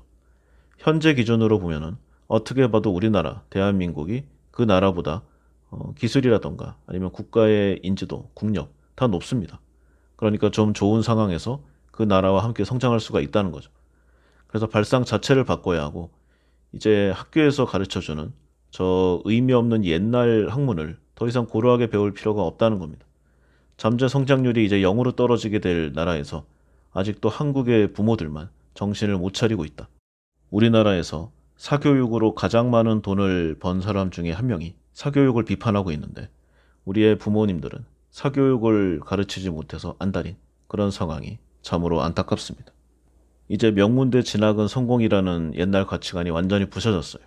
이제 몸이 건강하면 해외로 나가라. 이런 가치관으로 바뀌어야 됩니다. 그런데 구세대적이고 지식과 정보의 양이 적고 자신들만의 폐쇄적인 이너서클로 갇혀져 있는 이 부모들에게서, 그리고 또 바쁘잖아요 나름. 여기서 지금 소외되어 있는 아이들은 과연 어떻게 될 것인가. 참으로 여러 가지 생각이 들지 않을 수가 없습니다. 그래서 이 집단 착각이라는 주제의 사례 중에 가장 먼저 이 대한민국의 교육, 그리고 대한민국의 아이들을 이야기해 봤습니다. 다음으로 이야기해 볼 주제는 이제 아름다움과 사랑. 약간 낯간지러운데요. 한번 이 주제에 대해서 이야기해 보도록 하겠습니다.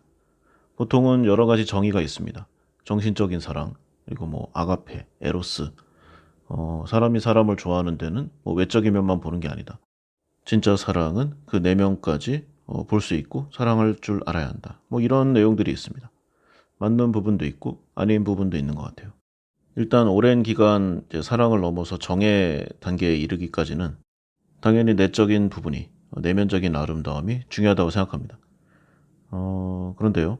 제가 예전에 관심 있게 봤었던 이 작가이자 교수님 중에 이제 마광수, 우리한테는 저 소설가로 더 많이 알려져 있죠. 이 마광수 교수의 이야기가 생각납니다. 그분의 지론이 이제 연애를 위한 연애를 하는 사람들이 많이 차지한다. 그러니까 여러 가지 이유로 결혼을 해야 되는 사람, 사랑을 해야 되는 사람, 연애를 해야 되는 사람 이렇게 나눠져 있다는 거예요.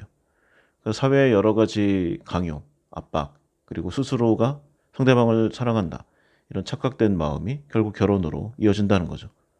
조금 심하게 말을 해서 시장이 반찬이다. 그런 표현을 많이 썼어요. 이분의 다른 책을 보면은 이제 우리의 마음을 울리는, 그러니까 전달이 되는 그런 능력이 탁월합니다. 그런데도 유난히 많은 비판을 받았던 이유가 아마도 이런 좀 직접적인 사람들이 좀 터부시하는 부분을 가감없이 건드린 그런 점이 있지 않을까 이런 생각을 많이 해요. 이 마광수 교수의 지론 중에 첫 번째가 진짜 사랑을 위해서는 관능적 경탄으로 시작하지 않으면 안 된다. 한마디로 상대방의 외적인 아름다움으로 첫눈에 보고 반해야 한다는 그런 내용입니다. 그 다음에 이제 상대방의 뭐 집안, 학벌, 그다음에 재산 정도, 성격, 이런 게 나온다는 거죠. 그러니까 처음 첫인상에 사랑에 빠진다. 이럴 때는 그 외적인 부분, 외모 이외의 부분이 잘 들어오지 않는다는 겁니다. 일단은 모르잖아요. 예를 들어서 어떤 선자리에 갔는데 뭐 그렇게도 첫눈에 반할 수 있죠. 하지만 대부분의 조건을 알고 가잖아요. 그러니까 이거는 이제 첫눈에 관능적인 부분에 사랑에 빠졌다. 이렇게 할 수는 없는 겁니다. 진짜 사랑의 대상이 되게 어렵다는 거죠. 이 사람이 말하는 진짜 사랑의 정의는 딱 외적인 부분을 보고 빠져야 된다는 겁니다. 소개를 받는다는 것 자체가 이미 좀 사람을 사귈 준비가 돼 있다는 거죠. 사랑에 배고픈 상태, 관능적 열정에 의한 순수한 직관이 불가능한 상태다. 이렇게 말하고 있습니다. 상대방과 대화를 나누어 보니까 참 훌륭하더라. 정신적인 성숙도가 있더라. 상대방과 손을 잡아 보니까 좀 따뜻함이 느껴지더라. 이런 것과는 거리가 멀다는 거예요. 그러니까 지극히 원초적이고 동물적인. 동물적이라고 하긴 좀 그렇지만 어쨌든 첫눈에 보고 반하는 사랑은 상대방의 외모에 대한 경탄에서 출발한다. 한마디로 남자의 경우에는 이제 미인에 이렇게 빠질 수밖에 없다. 그런 내용입니다. 물론 여기에는 이제 외적인 액세서리가 붙어요. 헤어스타일이라던가 화장, 뭐 옷차림, 그리고 약간의 성형 수술도 들어오겠죠. 어쨌든 이 첫인상을 좀 돋보이는 데 필요한 이 모든 것들이 합쳐져서 연애의 성패를 좌우한다. 이것이 바로 진정한 사랑이다. 이렇게 말하고 있습니다. 물론 여기에 대해서는 여러 가지 반론이 있을 수 있어요. 그러면은 그 사람이 말하는 관능적인 사랑만 사랑인가? 그게 과연 얼마나 강했는가? 뭐 이런 내용들이 나올 수 있죠. 당연히 그 부분에 합리적이고 맞는 내용이 있습니다. 그러나 저는 이것도 좀 집단 착각의 한 종류라고 생각을 해요. 그리고 먼저 과연 관능적 경탄이란 무엇인가? 즉 미의 기준이란 무엇인가? 여기에 대해서부터 좀 의문이 듭니다. 만약에 결혼에 이르르면요. 이제 부부 생활이 되는 거잖아요. 그러면 당연히 성격적인 부분이 중요해집니다. 가치관의 뭐 일치라든가 아니면은 뭐 미래 상황, 그리고 주변에 이제 집안 내용들이 좀 따라오겠죠. 둘만 사는 게 아니니까 자녀에 대한 내용도 좀 플러스로 붙겠고요. 하지만 연애에는 그런 요소들이 아무런 작용을 하지 않는다는 겁니다. 연애 감정을 불러일으키고 지속적으로 불태우기 위해서는 오로지 상대방의 외모에 대한 관능적인 내용, 처음 바라보는 순간 모든 것이 끝나버리는 이제 그런 걸 원한다는 거죠. 그리고 이런 감정을 일생을 살면서 단 한 번도 느끼지 못한 사람의 불행함, 불우함 그런 내용도 많이 토로해 놨습니다. 그러면 실제는 어떠한가? 사랑에 빠지는 경우가 있죠. 그런데 한 남자와 한 여자가 우연히 만나서 둘이 다 동시에 서로에게 반하게 되는 경우는 사실 매우 드뭅니다. 뭐 영화나 뭐 소설에서나 나오는 그런 내용이죠. 현실에서는 보통 한쪽이 한쪽을 따라 붙습니다. 그러니까 짝사랑에 빠지는 경우가 더 많다는 거예요. 그리고 뭐 대부분의 인생도 그렇지만 20대나 30대 초까지 보면은 다 그런 건 아니지만 이제 여성 쪽이 좀 더 정신적으로 성숙한 것 같아요. 제 기준에도 그렇고 다만 그 이후에 이제 남자들도 조금은 좀 성숙이라기보다는 숙성이란 게 더 맞을 수도 있는데 어쨌든 여러 가지를 알게 됩니다. 그래서 이제 진정한 의미의 연애는 좀 힘들어지죠. 어쨌든 간에 좀 어설픈 사랑들이 이어집니다. 한쪽은 지극정성으로 구애하면서 뭐 하소연하고 쫓아다니고 다른 한쪽은 차갑고 냉소적이고 그런 좀 연장선상에서 좀 막대하죠, 함부로. 그러다 보면은 이제 남자 입장에서는 비참하게 끝나는 경우가 많으니까 뭐 그러고 군대로 도피하기도 하고 그래서 이루어지지 않은 사랑에 대한 아쉬움을 평생토록 간직하는 그런 사람들도 많이 있습니다. 그래서 이제 예전에 뭐 저와 제 친구들의 이야기가 생각나서 한번 이야기해 봤고요. 그러면은 과연 이렇게 빠진다고 하는데 이 아름다움의 기준은 어떠한 것인가? 과연 옛날부터 지금까지 한결같았는가? 이 내용을 한번 살펴보도록 하겠습니다. 먼저 예전에 이제 중세 시대를 보면은 르네상스 시대잖아요, 유럽. 이때는 여성들이 헤어라인을 뒤로 좀 묶는, 뒤로 미루는 그런 스타일이 많았습니다. 그러니까 여기서 돌출되는 이마 부분이 아름다운 여자가 이제 미인상의 기준이 됐어요. 그래서 억지로 이마의 크기를 늘리기 위해서 그러니까 제모를 하는 거죠, 부분적으로. 헤어라인을 손보고 면도를 하고 뭐 이런 좀 추세를 따랐습니다. 대부분의 사람도 이런 여성을 이제 아름다운 여성의 지표로 삼았죠. 그리고 또 재밌는 게 제2차 세계대전 중에요. 이제 군수용품 중에 나일론이라는 게 이제 개발이 됐습니다. 그래서 오늘날 여성용 이제 스타킹 이거를 만들면서 나일론이 부족해졌는데 스타킹을 신은 여성의 다리를 아름답게 여겼다고 해요. 뭐 지금도 뭐 크게 다르지는 않은 것 같습니다.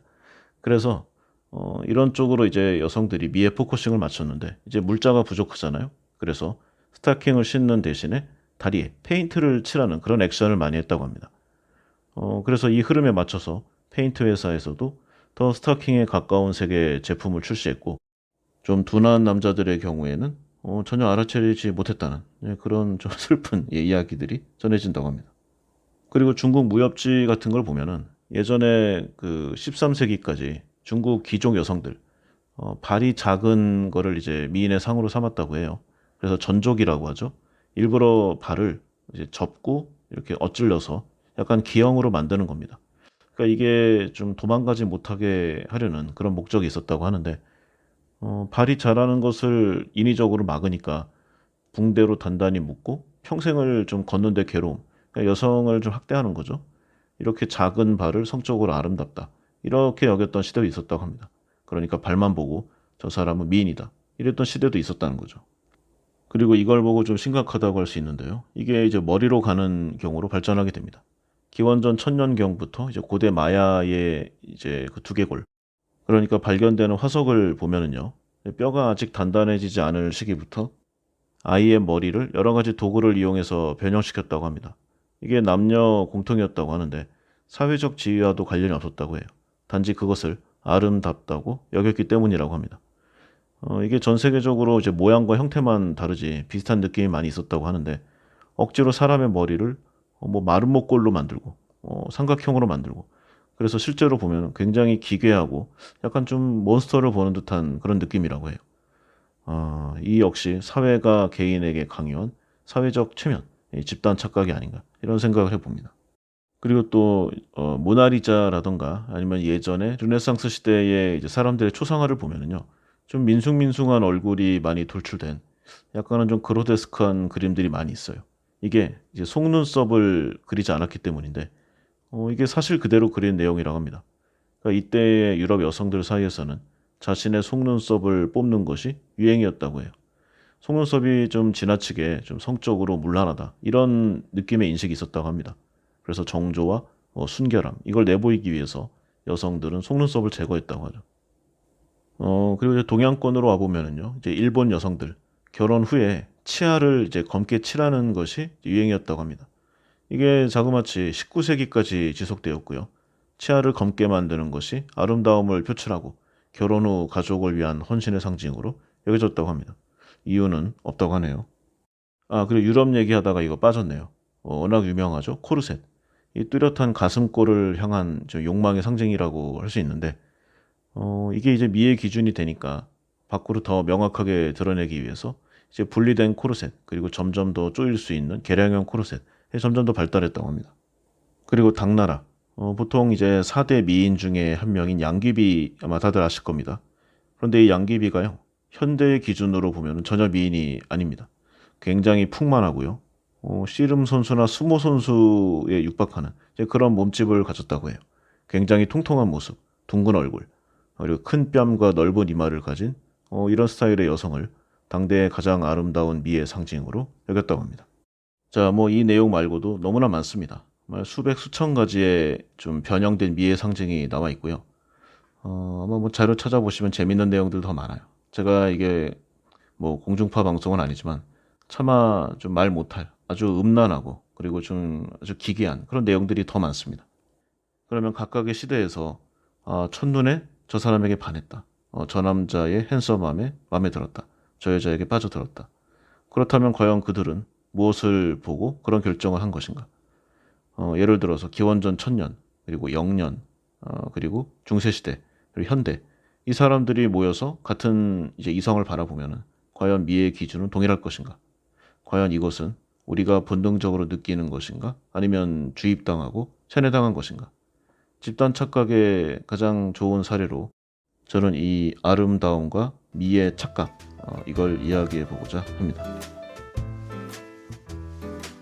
자, 다음으로 이야기할 주제는 이제 국가와 나, 그러니까 로열티 문제입니다. 그러니까 애국심이죠. 과연 국가는 개인이 충성을 바칠 가치가 있는가? 시국이 어려워지고 세상 살기가 힘들어질수록 이제 국가에 대한 의지, 그리고 국가에 대한 어떤 아쉬움, 불만, 양쪽으로 다 많아지는 것 같습니다. 그런데 우리나라는 그나마 좀 덜한데요. 미국 같은 경우에는 국가를 불신하는 이 경향이 굉장히 심해요. 음모론이라고 치부할 수 없을 정도로 상당히 많은 사람들이 퍼센테이지 높습니다. 국가 자체를 불신하고 국가가 행하는 모든 내용에 기본적으로 반대 성향을 유지하는 그런 비율이 굉장히 높아요. 그래서 미국 같은 나라는 국가에 대한 어떤 의미보다는 이제 기독교 신앙심의 그런 공통된 의지로 이루어져 나간다. 그렇게 표현하는 사람도 있을 정도입니다. 그러면 이러한 미국인들의 의심, 음모론, 과연 근거가 없는 것인가? 사례가 있습니다. 그러니까 미국 정부가 국민들에게 행한 아주 잔혹한 내용들인데요. 몇 가지만 볼게요. 먼저 MK 울트라 프로젝트라는 것이 있습니다. 이게 미국 정보기관이죠. CIA. 여기가 주도한 실험인데 전기나 빛, 음향, 방사능, 화학약품, 그리고 생물학적 어떤 내용들, 그리고 외과적 수술 이런 좀 가능한 내용들을 총동원해서 자국민을 대상으로 세뇌 실험, 그리고 역세뇌 실험, 그리고 한번 세뇌를 걸었다가 세뇌를 해제하는 그런 실험, 얼마나 성공하는가 그런 걸 보는 거겠죠. 그리고 부분적인 기억 상실, 그러니까 어떤 기간 내에 일정한 기억만을 제거하는 것이 가능한가 이런 실험들을 그냥 자국 국민들에게 행한 거예요. 일제시대 731 부대가 이제 이런 유사한 실험을 많이 했고 나치에도 이제 비밀 이제 실험 기관들이 이런 실험을 많이 했습니다. 물론 끔찍한 범죄 행위들이지만 대부분 전쟁 포로라던가 아니면 뭐 나치의 경우에 유태인, 일본의 경우에는 이제 한국인, 중국인, 기타 전쟁 포로들을 활용했거든요. 근데 여기는 그냥 자국 국민들을 잡아간 거예요. 물론 뭐 저소득, 그 다음에 유색인종 이런 내용들이 있겠지만 어쨌든 간에 미국 시민권을 갖고 있는 자국 국민들에게 이런 행동을 했다. 좀 믿을 수가 없을 정도입니다. 그런데 이런 사례들은 계속 나와요. 또 터스키기 매독 실험이라는 것이 있습니다. 미국이 1970년대까지 짧은 기간도 아니에요. 약 40년 이상의 기간 동안 이 터스키기 마을이라는 이 곳에 흑인들을 대상으로 이 매독, 그러니까 성병을 받아들였을 때 어떻게 변하는가 이 생체 실험을 한 겁니다. 이 사건의 여파로 지금도 미국 흑인들은 백신 자체를 불신하고 있어요. 그래서 코로나 이 기간에도 미국에 있는 흑인들이 이 백신을 맞는 이 접종률이 가장 낮았다고 합니다. 그리고 워낙 유명한 사건이죠. 워터게이트 사건. 이 라이벌 정당 사무실에 침입을 해서 도청을 하다가 적발된 다음에 걸린 것도 그런데 이제 은폐 작전을 했어요. 축소시키고 이게 또 걸렸습니다. 그래서 결국 이제 닉슨이 물러났죠. 좀 대단한 일이에요. 그러니까 대통령 좀 되는 사람들도 이런 일에 아무런 좀 죄의식 없이 진행한다는 겁니다. 그러면 일반 국민들한테는 뭐 더 심하겠죠. 그리고 당연히 외부에도 이런 일들의 연장들이 일어났고요. 예를 들어서 이란 콘트라 사건 같은 것도 있어요. 미국 CIA가 이제 적대 국가, 적이라고 부르던 이란에 이제 불법적으로 무기를 판매했습니다. 그리고 거기서 나온 돈으로 이제 다른 지역, 그러니까 니카라과의 우익 반군인 이 콘트라 반군을 지원했어요. 그러니까 3자 무역을 한 거죠. 그리고 이제 이 CIA는 여기서 끝나지 않고 그 콘트라 반군의 마약을 자국으로 밀수해서 사람들에게 풀었습니다. 참 알면 알수록 대단한 나라입니다. 그리고 윌로우브룩 주립학교 실험이라는 것도 있는데 1958년부터 14년간 이 뉴욕 윌로우브룩 주립학교에 입학한 그러니까 여기 좀 대상이 좀 특수교육 기관이에요. 그러니까 지체 장애인 학생들이 오는데 이 학생들을 대상으로 간염 바이러스의 인체 실험을 실행했습니다. 거기에 관한 이제 비밀 서류들이 다 밝혀졌고 미국 전체가 충격에 빠졌었죠. 그 다음에 국가적인 조작, 이 노스우즈 사건이 있는데요. 그러니까 쿠바의 어떤 사람이 비행기를 납치해서 미국의 주요 지점에 자살 테러를 한다. 마이애미 시가지에서 쿠바인으로 위장하고 총기 난사를 한다. 이런 내용들이 있었거든요. 이런 계획 중에는 이제 실행된 것도 있고 안 된 것도 있는데요. 결과적으로 미국 군부에 이제 공산화된 쿠바를 침공하기 위한 자작극으로 밝혀졌습니다. 그리고 몽구수 사건. 이거는 이제 쿠바 사람으로 위장하고 이제 해군 기지, 관타나모 쪽에 있는 해군 기지였는데 여기를 습격하고 군함을 파괴하는 그리고 희생자를 과장해서 열을 움직이는 결국은 쿠바를 침공하기 위한 내용이었죠. 모두 자작극이고요. 당시 대통령이 이제 케네디였는데 당연히 검토를 했을 겁니다. 다만 이제 반려하고 다른 계획, 그러니까 피그만 침공을 지시하게 됐어요. 그래서 미국과 쿠바 사이에 전운이 감돌았죠. 그리고 또 있습니다. 이게 제일 지독한데 인카네이션 어린이 센터 실험. 태어난 지 3개월에서 5살 이 사이에 히스패닉, 흑인, 그러니까 유색인종이죠. 여기에 고아들을 대상으로 강제로 에이즈 치료제 임상 실험을 실시했습니다. 세계적인 제약회사가 약품을 후원하고 미국 정보기관이 주도적으로 참여한 실험이다. 대외적으로 이렇게 알려졌지만 실제로는 아주 끔찍한 내용이었죠. 그리고 부킹에서도 했었는데 전직 이제 NSA 이제 국가기관이죠. 여기에 요원이었던 에드워드 스노든 이 사람이 이제 워싱턴 포스트를 통해서 미국 국가안보국과 영국의 정보기관들이 전 세계 일반인들의 통화 기록과 인터넷 사용 정보 등의 개인 정보를 이제 프리즘이라고 비밀 정보 수집 프로그램이에요. 이걸 통해서 무차별적으로 수집하고 사찰해 왔다. 그리고 여기에는 동맹국의 정상들의 내용도 다 들어있다. 이거를 폭로해서 아주 난리가 났었습니다. 기타 등등으로 이제 구글링 한번 해보시면은요, 이제 미국의 음모, 이제 미국의 만행 이런 거 쳐보시면은 재밌는 내용들 많이 나옵니다. 아주 심각하고요. 미국이란 나라가 존재 가치가 있는가 이런 의문까지 들 정도예요. 그런데 또 생각해 보면은 미국보다 중국이나 러시아는 뭐 이런 나라들은 훨씬 더 심각하겠죠. 그러니까 결국 이제 개인의 안전은 이제 개인 스스로가 지킬 수밖에 없는 이제 각자 도생의 시대로 점점 더 이제 진입하는 것 같습니다. 그런데 이런 시대적 흐름이 되다 보면은요, 약자에 대한 보호, 배려 이런 게 약해집니다. 결국 이제 강자존, 강한 존재가 살아남는 그런 시대가 되는 건데 결과적으로 모든 사람에게 불행해지겠죠. 세상에 강한 사람은 너무나 많고 이런 시대가 되면은 이제 강한 사람의 의견이 법이 되는 겁니다. 그래서 지금까지 수천 년을 이어오면서 어렵게 쌓아온 인류의 지성, 민주주의 결국 그렇게 무너지게 되는 거죠. 그런데 또 생각을 해보면은요. 만약에 내가 전 세계에서 최고다. 뭐 재산이나 아니면은 뭐 집안의 힘, 개인적인 능력 이게 정점에 있는 사람이라면은 그런 생각을 할 수 있을 것 같아요. 뭐 아랫사람들, 아랫계층에 있는 사람들을 사정 봐주지 말고 정말 노예처럼 부려야지. 이런 생각을 할 수 있을 것 같습니다. 일사불란하게 내 명령에 의해서 다다닥 움직이는 게 좋지. 뭐 이거 해달라, 저거 불만이다. 이렇게 나오면은 아주 피곤하잖아요. 그래서 아주 좀 단순하고 심플하게 생각을 해보면은 자신이 정말로 아주 강한 사람이다.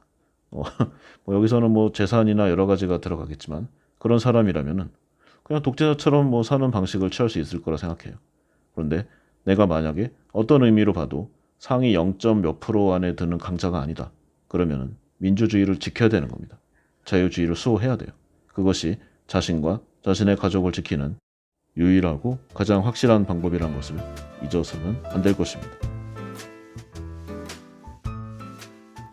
그리고 뭐 여러 가지가 있지만요. 이제 마지막으로 종교에 대한 이야기를 한번 해보도록 하겠습니다. 종교도 이제 집단 착각의 범죄에 들어간다는 거죠. 이 책의 내용과는 좀 다를 수 있습니다. 저의 주관적인 내용이 많이 들어가 있고 다만 이제 과학적인 객관성을 담보로 해서 이야기해 보려고 해요.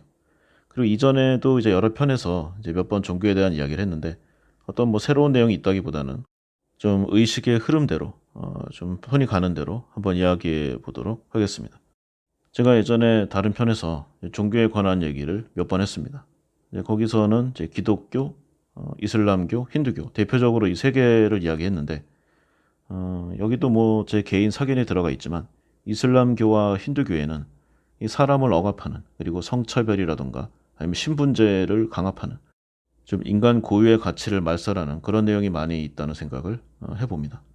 물론 뭐 이슬람교나 힌두교를 믿는 사람들도 개개인을 보면 선하고 착하고 자기 인생 열심히 살고 이제 그런 사람들이겠죠. 그러나 어떤 좀 단체적인 그리고 사회 계급적인 부분이 들어가면은 눈빛이 달라지는 그런 경우를 많이 봤습니다. 대표적으로 제가 업무상 인도 출신의 개발자들과 몇 번 좀 이런저런 일을 해봤거든요. 다들 정말 똑똑하고요. 훌륭한 친구들입니다. 그런데 제 다른 지인들 중에 이제 인도 여행을 몇 번 가고 업무상 인도를 왔다 갔다 한 그런 친구들하고 자리를 한번 한 적이 있었는데 이제 카스트 제도 이야기가 나온 거예요. 직접적으로 나온 건 아니고 뭐 그런 제도도 뭐 존중해야 되는 거 아닌가 이제 그런 식으로 약간 흘러갔어요. 그러니까 그거 자체가 좀 틀린 내용인데 알고 봤더니 이 인도 개발자들이 거의 이제 불가촉 천민 수준의 이제 가장 안 좋은 출신이었어요. 인도를 보면은 우리가 뭐 교과서적으로 네 가지 신분 제도가 있다. 그리고 그 아래 네 가지 신분 제도에도 들지 못한 불가촉 천민이 있다. 이런 식으로만 뭐 배웠잖아요. 근데 실제로 보면은요, 카스트가 수천 가지가 넘는다고 합니다. 그리고 카스트가 너무 많으니까 서로 잘 몰라요. 그래서 카스트를 구별해 놓은 서적, 그리고 이게 정보를 담고 있는 이제 어플리케이션, 이런 것도 있다고 합니다. 그러니까 새로운 사람을 딱 만났다. 요즘은 그렇게까지는 하진 않는다고 하지만 이제 서로 카스트를 비교해 보는 겁니다. 그리고 우리는 잘 모르지만 이름만 들어봐도 이제 어느 정도 출신인지 대충 알 수 있다고 해요. 그러니까 예를 들어 나는 한 100위권 내의 카스트인데 한 2000위권 내에 있는 카스트 사람이 나에게 말을 걸었다. 그러면 불쾌하고 모욕적이라고 생각하는 겁니다. 그리고 예전보다는 덜하다고 하지만 이 사회적인 이 계층의 굴레가 굉장히 심하다고 해요. 그러니까 상위 카스트가 하위 카스트를 억압하는 뭐 그런 내용이겠죠. 그런데 냉정히 생각해 보면요, 이 두 명의 서로 계급 차이가 있는 사람이 어떤 미국이나 뭐 영국이나 프랑스 이쪽 갔다. 그러면 그 나라 사람이 보면은요, 그냥 인도인입니다. 그리고 다른 나라 기준에서 이제 뭐 동양권 아니면 유색인종의 인종차별을 받을 수도 있어요. 그러니까 각자의 기준으로 상대방을 보는 것뿐입니다. 그리고 이슬람 같은 경우에도 이제 종교 개종 문제라든가 여성에 대한 억압 이런 게 굉장히 심해요. 그래서 저는 많은 문제점이 있다고 생각하지만 기독교의 교리라든가 그 가치관이 적어도 저의 기준으로는 이슬람과 힌두교보다는 그래도 좀 인간 본연의 가치를 조금 더 살펴주는 게 아닌가 그런 생각을 하고 있어요. 그런데 이 기독교에도 저는 과학적인 질문을 좀 항상 던지고 있는데 제대로 저에게 대답해 준 사람이 많지 않습니다. 기독교의 이제 큰 가르침을 모아놓은 가장 좋은 교재는 역시 성경입니다. 뭐 성경만한 자료가 없잖아요. 가장 확실하고. 그러면 그 성경 여러 내용 중에서도 가장 중요한 몇 가지는 무엇인가? 제 생각에는요. 창세기하고 노아의 방주 이야기라고 생각합니다.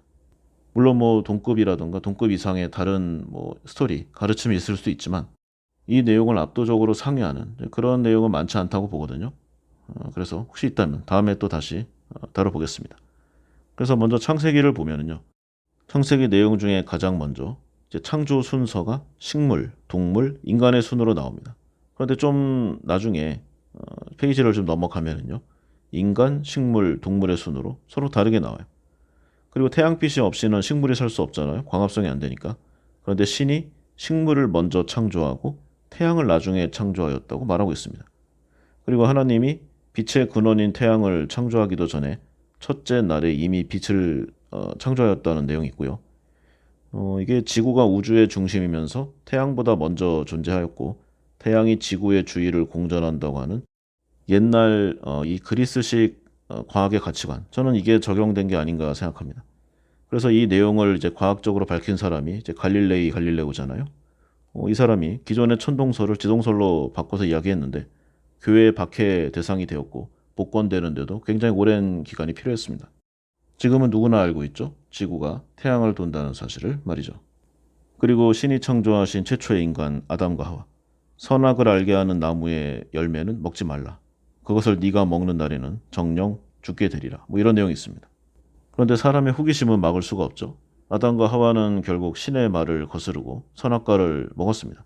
그런데 죽지 않고 명대로 다 살았어요. 그리고 이 선악과를 먹은 후에 옷을 입지 않은 것을 알고 부끄럽게 여긴다는 내용이 있는데 인류학자들의 연구 결과에 의하면요. 이 부끄러움은 문화적 학습의 결과로 나온 내용이라고 합니다. 그러니까 만약에 어떤 한 사람이 좀 홀로 뭐 짐승에 의해서 길러졌다. 그럼 옷을 안 입고 다닌다는 거죠. 오늘날에도 새로 발견되는 뭐 아마존의 원시종족의 사람들 옷을 입지 않고 있고요. 부끄러움도 모르고 잘 살고 있습니다.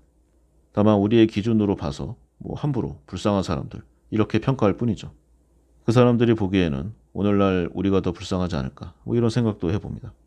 그리고 뱀의 저주에 관한 내용. 뱀이 이제 이브를 유혹했잖아요. 그래서 그 페널티로 신이 뱀에게 평생토록 배로 기어다니고 종신토록 흙을 먹으라고 저주를 내립니다. 그리고 이 말을 풀어보면요. 기독교에서는 지구의 나이를 6,000년으로 계산하니까요. 아담과 이브가 살던 시기는 기원전 4,000년경이 됩니다. 그러면 그 이전에는 발로 걸어 다녔다는 뜻이 돼요, 뱀이. 그런데 지금으로부터 약 2만 년 전의 것으로 추정되는 이 뱀의 화석에 여기에도 뱀의 발은 존재하지 않습니다. 그리고 뱀은 흙을 먹지 않잖아요. 그래서 여호와의 신이 자신이 창조하였다는 뱀이 무엇을 먹고 사는지를 몰랐을 리가 없지 않습니까? 근데 뱀은 흙을 먹고 살라는 창조주의 명을 어기고 오늘날에도 여전히 흙을 먹지 않고 살아가고 있습니다. 아직까지 뭐 특별한 벌을 받았던 것 같진 않아요. 그리고 또한 하나님은 선악과를 먹은 벌로 여자에게는 그동안은 겪지 않아도 되었던 출산의 고통을 겪게 벌을 내렸습니다. 그런데 모든 포유류 그리고 뭐 알을 낳는 모든 뭐 조류나 양서류를 봐도 출산의 고통을 겪지 않는 개체는 하나도 없습니다. 출산의 고통은 선악과를 먹었든 먹지 않았든 여기에 상관없이요. 사람만이 아니라 모든 이 동물 생명체가 겪는 아주 자연스러운 자연의 과정일 뿐이죠. 그리고 아까에 이어지는 내용인데 창세기에 따르면 아담이 창조된 때는 이제 기원전 4,000년경입니다. 그런데 예를 들어 중국을 보면은요. 아담이 창조되었다는 때보다 이미 그 2,000년이나 더 앞서서 갑골 문자가 사용되고 있었습니다. 그리고 저기 지구상의 남미 쪽을 보면은요. 이 문자와 천문학 그리고 의학이 그때 이미 고도로 발달되어 있었어요. 어느 날 이 학문이 딱 하고 나오는 경우는 없지 않겠습니까? 전승이 되어서 계속 시간을 이어가면서 발전이 되었겠죠. 그리고 메소포타미아의 쐐기 문자, 60진법의 수학, 천문학 이것이 이미 아담과 하와가 창조되기 한 2,000년, 1,000년 그 이전의 내용들입니다. 그 결과로 과학과 천문학 등이 계속 발전해서 여러 나라에서는 이 천문학자들이 별의 주기를 계산하고 수학과 공학적 내용으로 신전을 건설하고 그리고 수많은 시민들이 아주 바쁜 도시 생활을 하고 있는 그런 시기였습니다. 그런데 그때보다도 한참 나중에 에덴 동산에서는 이제야 겨우 신이 인간을 창조하고 있었다는 좀 뭔가 앞뒤가 맞지 않는 상황이 연출되었다는 것이죠. 이때 신이 아담과 하와를 창조하였다는 것도 신뢰가 안 가지만 만약에 창조하였다고 하더라도요. 이미 세상에는 많은 인간들이 있었습니다. 과연 어떤 인간을 창조한 것인가? 아주 기본적인 내용만 본 거고요. 더 들어가면은 과학적이고 체계적인 내용들이 많이 있습니다. 이것도 마찬가지로 뭐 간단히 구글링만 쳐봐도 더욱더 과학적이고 체계적인 내용들로 가득하고요. 물론 뭐 이런 내용은 있을 수 있어요. 이게 오랜 시간 동안 사람이 사람의 손과 사람의 말을 이용해서 이어져 내려온 거잖아요. 그러니까 그 중에 뭐 글재주가 있었던 사람이 더 첨언을 했을 수도 있고 아니면 새로운 내용을 조금 더 붙였을 수도 있습니다. 그러나 그런 것을 감안하더라도 과학적으로 이해가 안 되는 내용들이 많음을 이 창세기의 내용을 통해서 저는 여러 번 생각하게 됩니다. 그리고 이에 관해서 어떤 목사님이라던가 뭐 기타 이 성직 계통에 있으신 분이 단 한 번도 명쾌하게 저를 좀 설득시키거나 논리적인 어떤 가르침을 준 적이 없어요. 그저 오직 믿고 따르라고 말했을 뿐이죠. 그리고 다음으로 노아의 방주 이야기 속의 오류들. 이거 예전에 한번 했던 내용인데 그냥 짧게 한번 보겠습니다. 먼저 여기에 주체가 되는 이 배, 그러니까 이 방주의 크기부터 좀 여러 가지로 문제가 있습니다. 성경 속 노아의 방주를 보면은 길이가 300큐빗, 폭이 50큐빗, 높이가 30큐빗, 나무로 만들어졌다고 전해지는데요. 오늘날 미터법으로 환산해 보면은요. 길이가 한 130에서 140m 정도, 그리고 폭이 한 25m 정도, 높이가 한 15m 정도 되는 배로 생각하면 되겠습니다. 물론 현재 보면은 이 배보다 훨씬 큰 사이즈의 배도 많습니다. 뭐 항공모함을 만들 정도인데 이만한 배 하나 못 만들겠습니까? 그런데 문제는 현대 기술로도 100m 이상의 이 나무로 된 목선은 만들 수가 없다는 거예요. 왜냐면은요. 선박의 크기가 2배로 커질 때마다 무게가 그 세제곱이 8배가 됩니다. 그러니까 선박의 크기가 커질수록 같은 단위 크기의 이 목재에 가해지는 중량이 기하급수적으로 늘어나는 거예요. 이 자체 무게 때문에 극도로 불안정해지고 이제 가라앉게 되는 겁니다. 그리고 뭐 어찌어찌 겨우 이제 뛰었다고 하더라도요, 물에 바다에 나가면 이제 대양으로 나가는 거잖아요. 인근 연안에 있는 것도 아니고 이 파도나 뭐 바람이라던가 뭐 폭풍우, 해일이 나올 때도 있잖아요. 그래서 이 계속 물을 맞고 여기 쓸리고 하니까 뒤틀림과 항력, 그리고 인장력, 압축력, 이게 계속 배를 쥐어짭니다. 그러니까 거대한 목선은 바다에서 이제 오래 버틸 수가 없어요. 자, 그런데 어찌저찌 해서 버틴다고 가정해 보겠습니다. 그런데 성경의 내용을 보면은요, 이 노아의 방주가 이 3층으로 구성되었다고 나와요. 그리고 각각의 여러 동물들이 각 개체의 방을 사용하고 있다고 묘사가 돼 있죠. 그러면은요, 이제 배의 기본적인 이제 구조를 보면은 내벽과 격벽, 기둥, 복도를 다 세워야 됩니다. 그래야 안정적으로 내부 구조물을 유지할 수가 있죠. 그런데 이것까지 계산하면은요, 아예 견적이 안 나옵니다. 그래서 이게 없다고, 전혀 없다고 싹 가정을 하고요.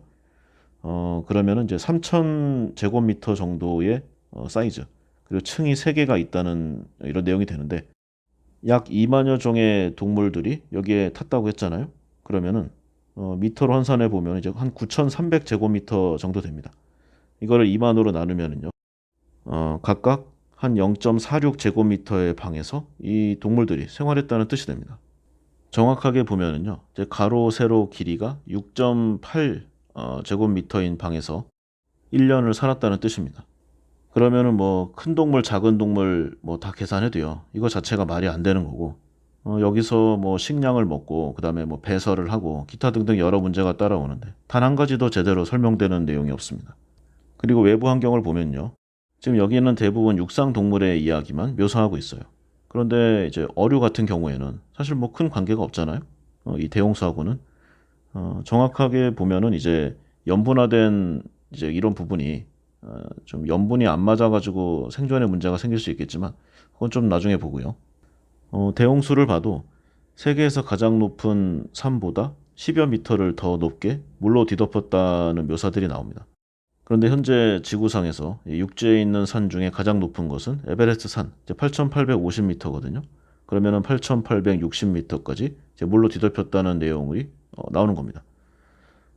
저 깊은 심해 대해구 깊이의 심해 속에서 식물들이 1년간 생존했다는 뜻이 되는데 이게 당연히 불가능하죠. 이 정도면은요. 이게 묘사가 있는데 코끼리 약 2,000마리가 1제곱미터에서 누르는 그 중압을 견뎌야 되는 겁니다. 그러니까 이 압력은 물론이고 이 햇빛이 바닥에 닿지 않잖아요. 그러니까 광합성을 할 수가 없습니다. 어제까지 육상 식물이었던 식물들은 다 죽는 거죠. 그리고 기존에 바다에 살고 있던 뭐 미역과 같은 이 수생조류, 이것들도요. 이 심도에서는 수압으로 그냥 죽습니다. 그리고 만약에 겨우겨우 이제 물이 빠질 때까지 살아남았다고 해도 이제 한번 바닷물로 범벅이 됐잖아요. 그러니까 소금기가 완전히 들어와 버린 겁니다. 토양 자체가 염분화되어 있기 때문에 식물은 생존할 수가 없어요. 이게 어류에도 적용이 되는데 이제 강과 바다가 뒤섞이는 상황이잖아요. 그럼 민물고기는 염분 때문에 죽고요. 바다에 사는 어류는 이제 염분이 부족해서 죽게 됩니다. 그리고 노아의 방주가 떠 있던 해발 8,860m의 이제 기온을 보면은 저 상층의 이제 대륙권 최상단층이에요. 현재 기준으로 보면은 평균 온도가 영하 60도 정도.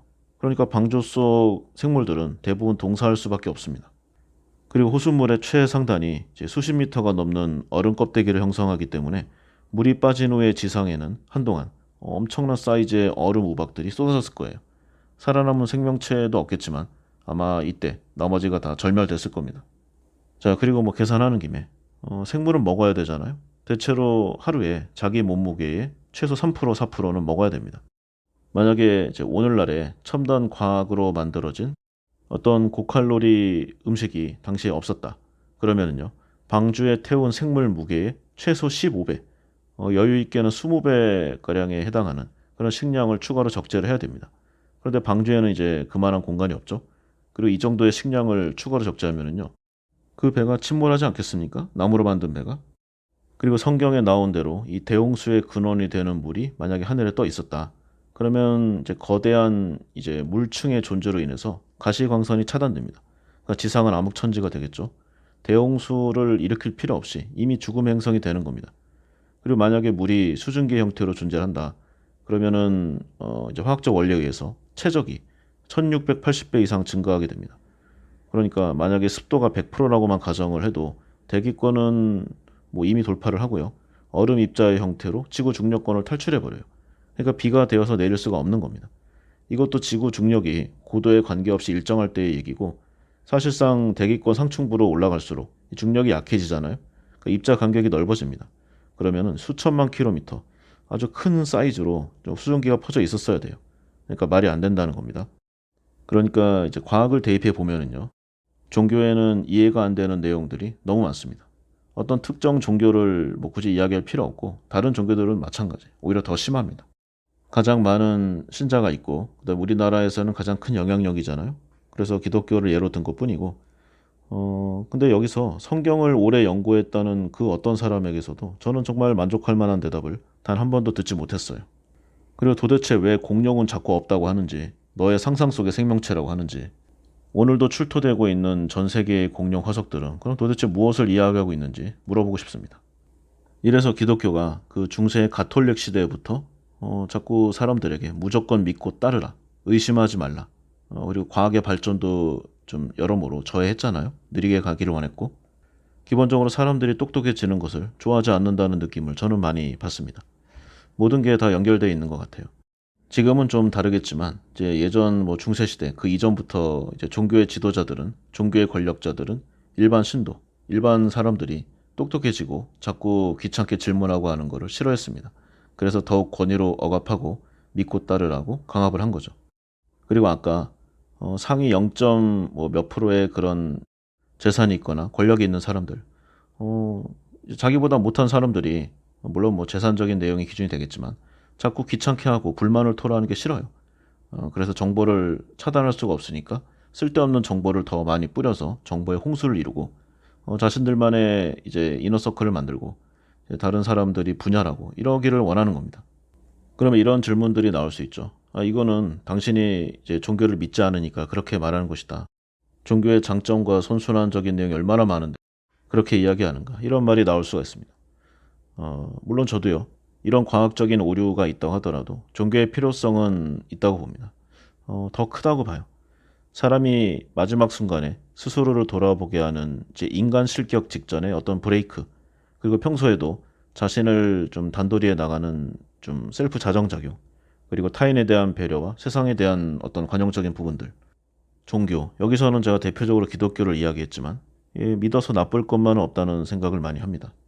그리고 교회 뭐 11조 등의 내용도 뭐 안 좋은 내용 많이 있어요. 하지만 거기에 들어가는 돈의 몇십 프로라도 사회 어려운 사람을 위해서 이제 돌아가게 돼 있습니다. 교회 시스템이 그렇죠. 그 최소한도의 기준을 지키지 않으면 아무리 저명한 어떤 목사나 뭐 교회, 결국은 신도가 떨어져 나가게 될 것입니다. 명성이 깎이니까 말이죠. 그리고 저 개인적인 느낌을 말씀드려 보면은 저는 진실로 신이라는 어떤 절대적 존재가 있었으면 하는 바람을 항상 합니다. 누구나 세상 살기가 어렵고 힘듭니다. 제 개인적인 인생 스토리도 굴곡이 많았거든요. 물론 제가 좀 쓸데없는 욕심을 부려서 그렇긴 했지만 비즈니스적으로도 몇 번을 예, 아주 힘들었습니다. 겨우 다시 살아나기는 했지만 만약에 결정적인 순간에 누군가 어떤 확실한 조언이라든가 확실한 도움을 주는, 그리고 정말 제가 모든 것을 바쳐서 좀 믿을 수 있는 그런 어떤 존재가 있으면 얼마나 좋을까, 이런 생각 항상 했어요. 그것이 신이든 뭐 신이 있다면 신의 이름이 어떻게 되든 간에 정말 저는 진심으로 믿을 준비가 되어 있습니다. 그런데 어떤 작은 의심이나 질문도 하지 못하게 하고 무조건적인 이제 복종과 이제 신앙으로만 밀어붙이면은 아마도 이제 저와 함께하기는 좀 어려울 것 같아요. 그리고 인간은 어떤 의미로든 계속 과학적인 진보를 하고 있습니다. 그리고 사람들의 교육도 예전보다는 확실히 높아지고 있고요. 매일매일 접하는 데이터, 정보의 양도 많아지고 있습니다. 이제 옛날처럼 어떤 종교적 권위로 사람을 누르는 이제 그런 좀 행동은 어렵다는 거죠. 잘 안 먹힌다는 겁니다.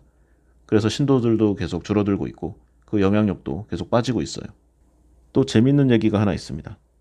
물론 이제 종교가 전체적으로 보면은 좋은 부분도 많이 있지만 어떤 한 개인으로 보면은 좀 여러 가지 케이스로 다가오는 것 같아요.